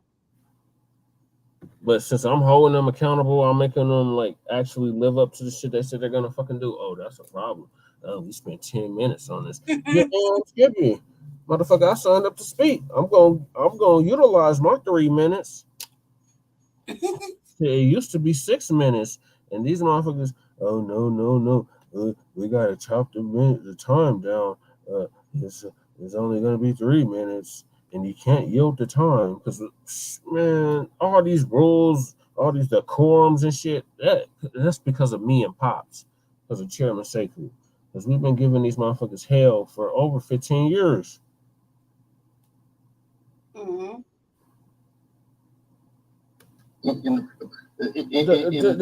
There you go. He's back to stuttering again. God. We didn't have no problem saying what he did about, oh, yeah, it took 10 minutes of our time. Motherfucker, everybody had the opportunity to sign up. Nobody else signed up. I'm going to utilize my minutes, especially since they talking about you can't yield time and you can't pass the time on to somebody else and all this shit. They make it hard enough to sign up. So yeah, I'm definitely gonna utilize my time. Fuck, how you feel about it? Yeah. And these are questions you should be asking these motherfuckers. Not shouldn't just be rubber stamping and co-signing this bullshit. Take them motherfuckers to task. They're your employees. You put them in office. They supposed to be doing your bidding. So yeah, hold them motherfuckers accountable. But yeah, that's what I wanted to play on that. And then they got a whole new shit they trying to come up with for the fucking migrants. All this goddamn shit for the goddamn migrants. And like Lady Chase said, y'all ain't doing nothing for the citizenry. You ain't doing nothing for the citizens. No. So I got open arms. So this is Amanda Sandoval's district. Denver will lease the Mullen home to shelter migrant families in the West Highland neighborhood. The deal includes a land swap involving a ballpark near the West Harvard Ghost Trail. Okay, go ahead, Lady Che. Put your magic to work. What? Oh, shit. Okay, hold on a sec. I gotta open it up. But I gotta read. You got that thing covering it. Let's see. I was about to roll a cigarette. All right. Approximately 75 apartment units in a former assisted living facility in West Highland neighborhood will become available to migrants. I'm tripping. Hold on. Sorry about that. My hair's twisted up, so little wispies down the peripherals. You're tripping because I thought it was a little mouse. All right. All right. Sorry. After City Council unanimously approved an agreement Monday with the Archdiocese of Denver to use the space for shelter, Jordan Fuqua, press secretary for the mayor's office, said families will move into the building later this week. The plan has been in the works for nearly a year. The Archdiocese first announced in January that it was working with the city to potentially use the former Mullen home for shelter. The lease will run through the end of 2024. Fuqua said the city will prioritize families who have been timed out of migrant. See? It's always in the fucking articles, man. Yep. Shout out to the fucking press. The timed out migrant shelters that have not yet found permanent units. These families will be able to stay for up to 3 months. Hell fucking nah. I wish I'd have read this before. These families will be able to stay up to 3 months. The city is still figuring out how much the rent will be. We know that the migrant families arriving in Denver work tirelessly. We know that the migrant families arriving in Denver work tirelessly from the moment they arrive to find jobs, housing, and this new partnership will provide the important temporary support they need to be successful here, says Mayor Mike Johnston in a statement Monday. That motherfucker's tripping. I am deeply grateful to the Archdiocese for their partnership and look forward to working together and support our new neighbors. Can you scroll up, go down, whatever you gotta do.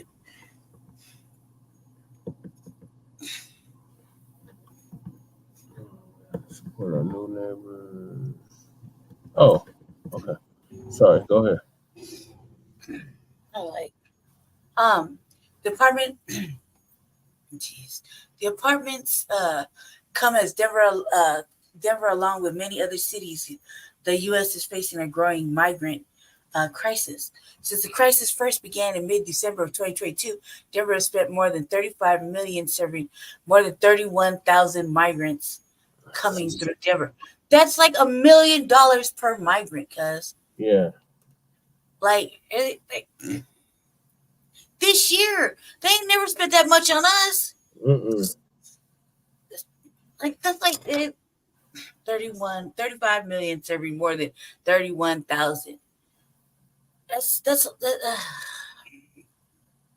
a lot. Yeah. I feel sick to my stomach.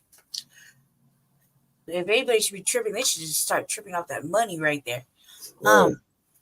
Because real quick side note, they weren't acting like this with the unhoused neighbors, like at all. And at least for like, if you've been watching Front Line Blacc news on the RVA for like 3 years, then you would know they haven't been acting like this. They haven't rushed to fucking our. It hasn't been a state of emergency at all. Period. They could care less. They just don't want it in front of their fucking buildings or houses and shit. They don't care if you eat or die or fucking whatever, as long as nobody sees it, right? So they weren't acting like this. But oh my god, let my fucking Dolly fuck, man. Hype moments, man. Hype moments. All right. Let's see. All right. Let's see. While many have moved on to other cities, thousands of others have decided to stay in Denver. According to recent data from the city, approximately 3,100 new migrant students have enrolled in Denver public schools. Jesus Christ. While the city has offered shelter to migrants arriving in Denver, some families have wound up on the streets after reaching the shelter's time limit or getting kicked out in mid-November. Councilmember Amanda Sandoval's office counted 100 or 300. Excuse me, got a 1 or a 3? It is 103. Okay, 138 people camping on the streets, including 38 children. That ain't on us, cuz that ain't on us. Sandoval helped gather 330,000 from different city council offices to support migrant families. Are you kidding me? Sandoval helped gather 333,000 from different city council offices to support migrant families. The Mullen home is located in District 1, which she represents. As the migrant crisis intensifies, thoughts of utilizing this site for new families arriving in Denver became necessary and vital, Sandoval said in a statement Monday. I believe this site will be a welcoming transitional home, but also a safe space. I am deeply moved by my community and the work so many are doing to support the newcomers in the neighborhood. As part of the agreement, the city and the Archdiocese will swap parcels of land elsewhere in the city. I don't know what that means. I have no idea what that means. So they got these little vacant lots or whatever, and they're saying that they're gonna turn them into shelter for the migrants. What about the people? I know. They've been chilling on this land and they don't care. Oh my God, like This is I don't what understand. blue no matter who gets you. I don't understand why anybody's not bringing that up. Like, God, man.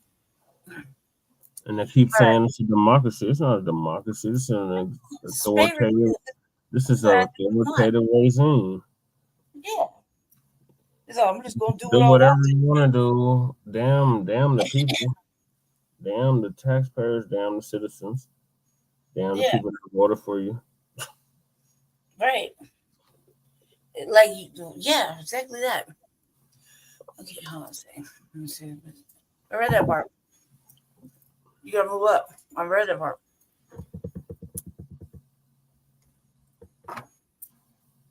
Get your cigarette. Okay. I think that's let's see. Okay, yeah. The city will cover utilities, maintenance, and repairs at the cost of $1.5 million as part of the deal. The city and the archdiocese will exchange parcels of land they already leased from one another. With the differences in value covering the city's rent for the Mullen House, the lease will run through the end of April.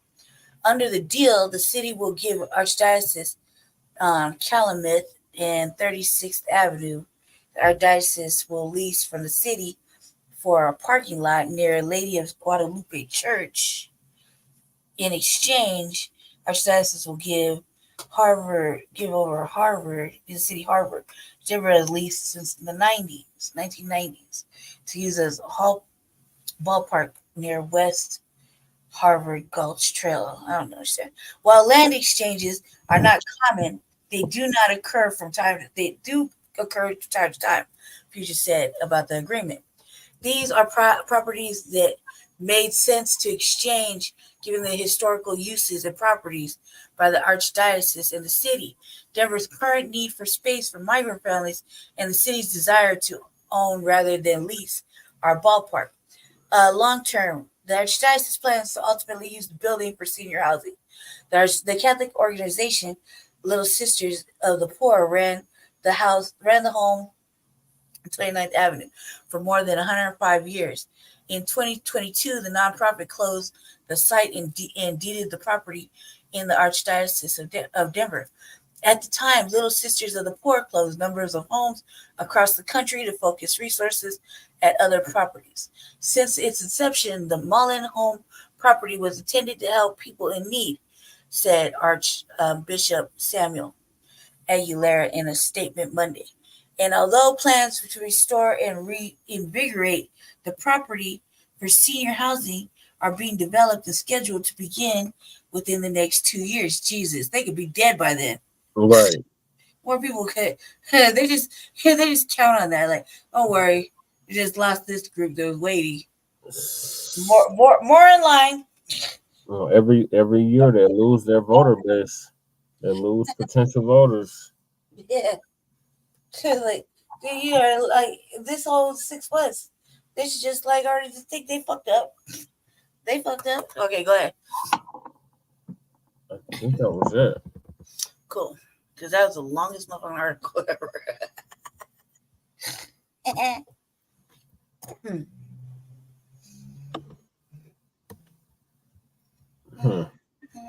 Starting next year, the youth will get representation in Denver courts. Oh yeah, they passed that.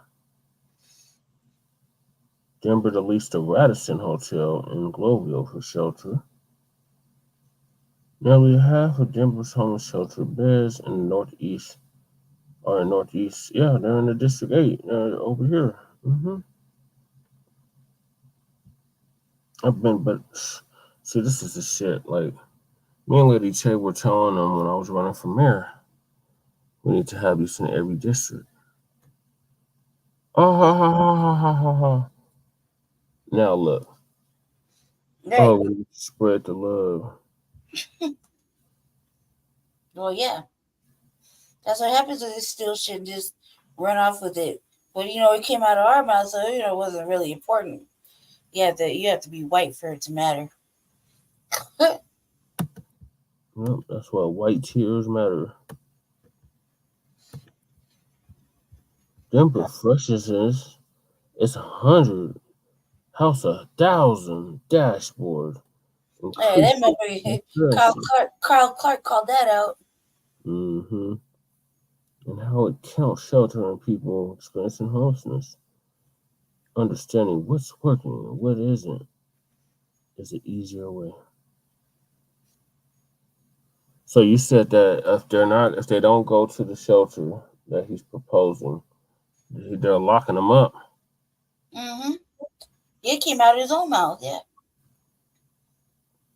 So he's pulling that Kelly Brush shit. Yep.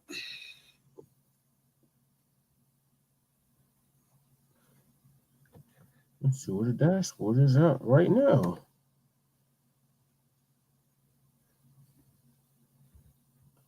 House 1,000 process or progress dashboards. He is at. Oh, that's the map of where they're at. Oh, what? They got the demographics on here? 8.5% Black people.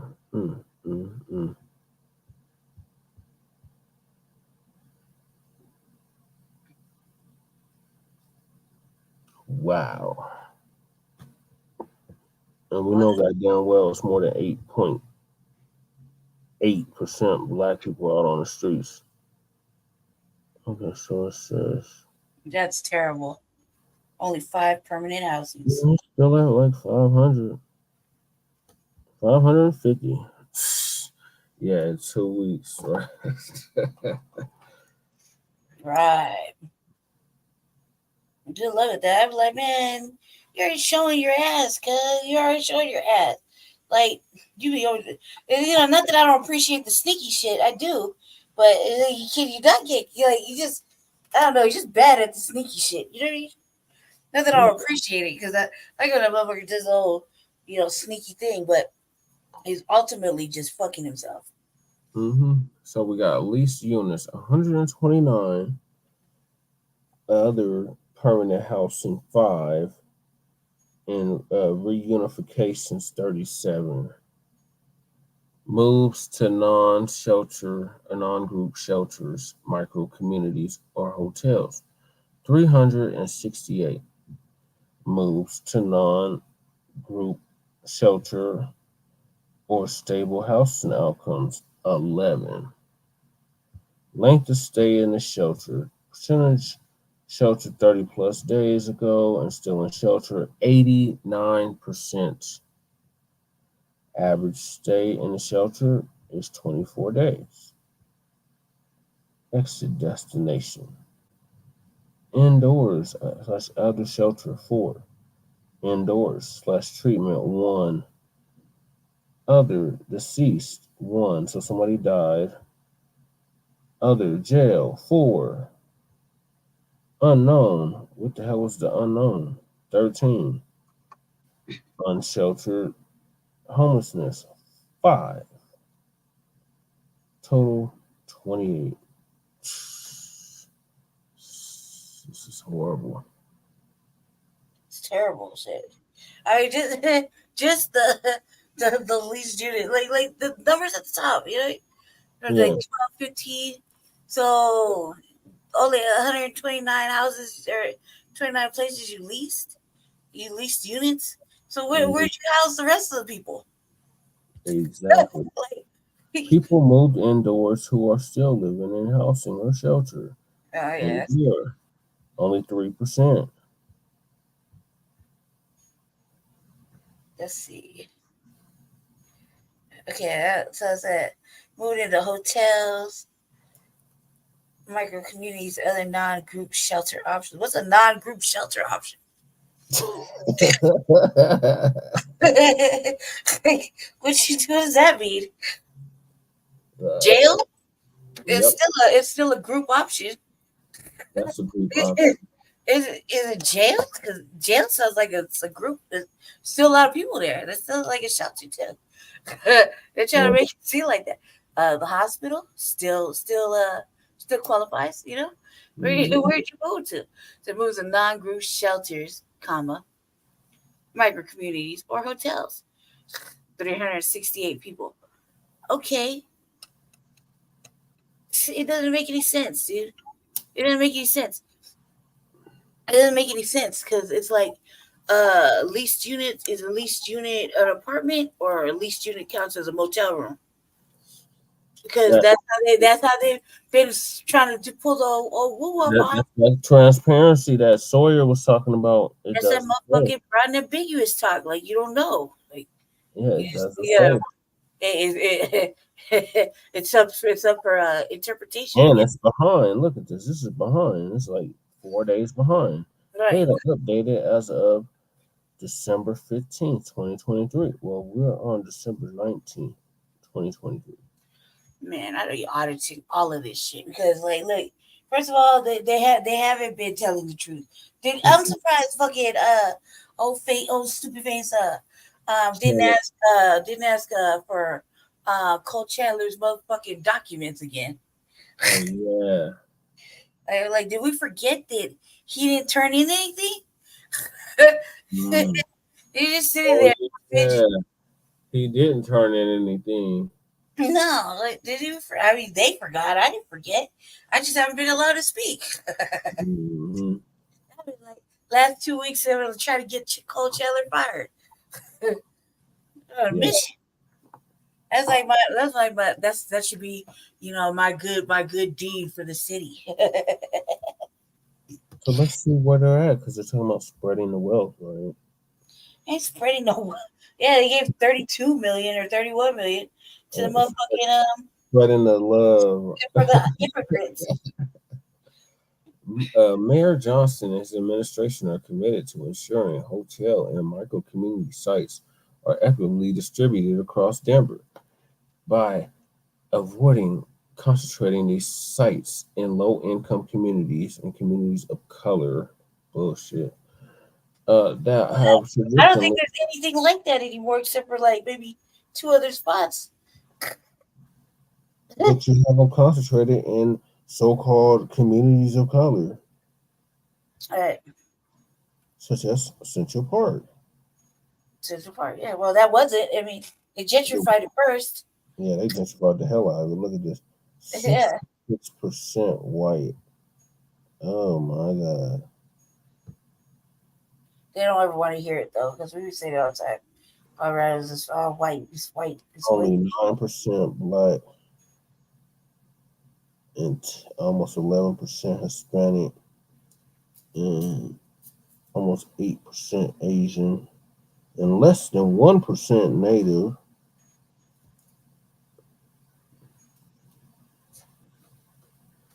It sounds like it's a lot, man. It sounds like I just can't understand. So they got what 1, 2, 3 over here.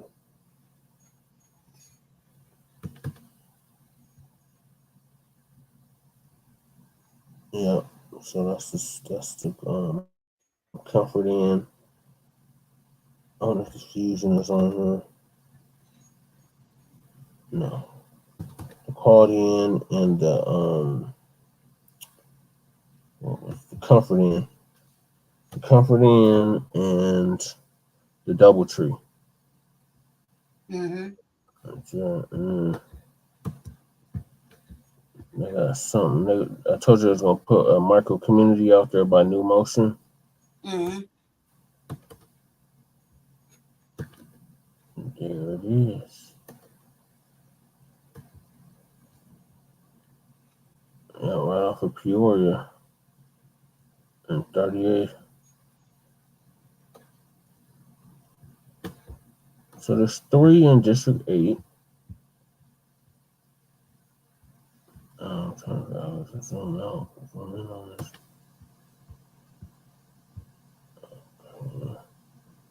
How do you zoom out, though?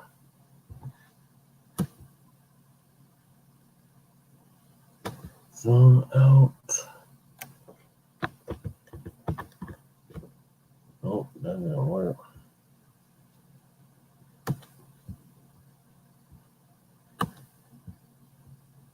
It's just the distance. And then the little red, is that red or purple?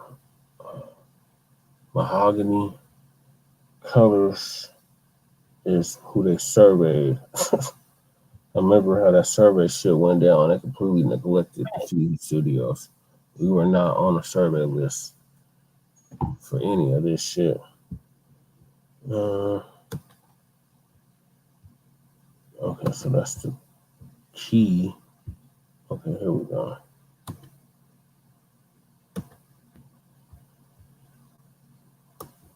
Key or the legend. So District 8 got 3. Northeast Park Hill has none as of right now. Globeville has 1. So the Clarendon. Yeah, I think it's the Clarendon. And on the west side, on the north side, I don't see nothing. On the west side, I don't see nothing. So how are you spreading the wealth? Or spreading the love? Not. It's misleading. That was a misleading thing.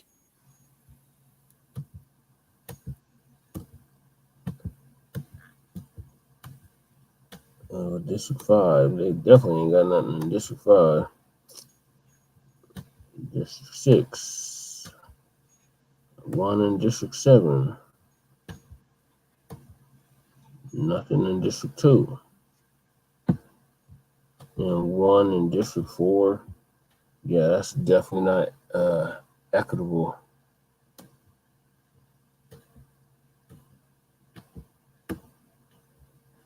Nope.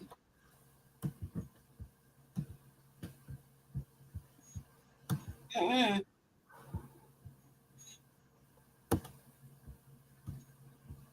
Yep, so there you have it. It's a bunch of bullshit. More empty promises. Mm-hmm. But this is what y'all voted for, Denver, right? Right. That's not like that's not on us. We did our part. Only got some shit to blame. Like we did our part. Like can't be on us. Right. It's Here. Y'all thought fat meat wasn't greasy, and now you see it's very greasy.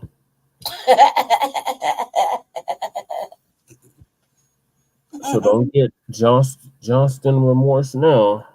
This is your guy. Right.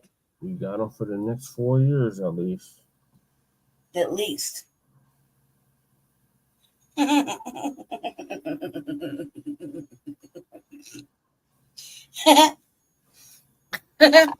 Like we said, campaign, don't come crying to us. We don't want to hear that shit. Nope. We really don't. We're not gonna hear it. Like, not gonna hear it. Yep. So, I guess stay black, stay dangerous. Yes, definitely. And keep your heads on a swivel. Well, thank y'all for tuning into this episode of the Front Line Blacc News. Episode Tray 7 or 37, Part 3 of the Front Line Blacc News. We'll be back tomorrow with Shabaka's Black Experience Enhanced. Make sure y'all stay tuned for that. Open mic discussion. In case y'all forgot the number, here it is again. 516-418-5996. And press 1 and you'll be live on the air. So we will see y'all tomorrow. Did they get it fixed? Today. Yeah, they fixed it. Cool. Depending on the time zone you're in. We'll see y'all tomorrow for a brand new episode of Shabaka's Black Experience Enhanced. Right. At 6 in the west, 7 in the mountain, 8 in the central, and 9 in the east. And RBA should be coming. Another RBA should be coming sometime this week. So stay tuned for that. And we will be back with Frontline Blacc News on Saturday. for episode 38 of season 3. So make sure y'all like and subscribe to Frontline Black News on YouTube and Facebook. The Revolutionary Agenda on YouTube and Facebook. And Shabaka's Black Experience Enhanced on Facebook and Twitter, now X. So thank you for everybody that tuned in and everybody that's going to listen to the playback. And we'll see y'all then. Peace.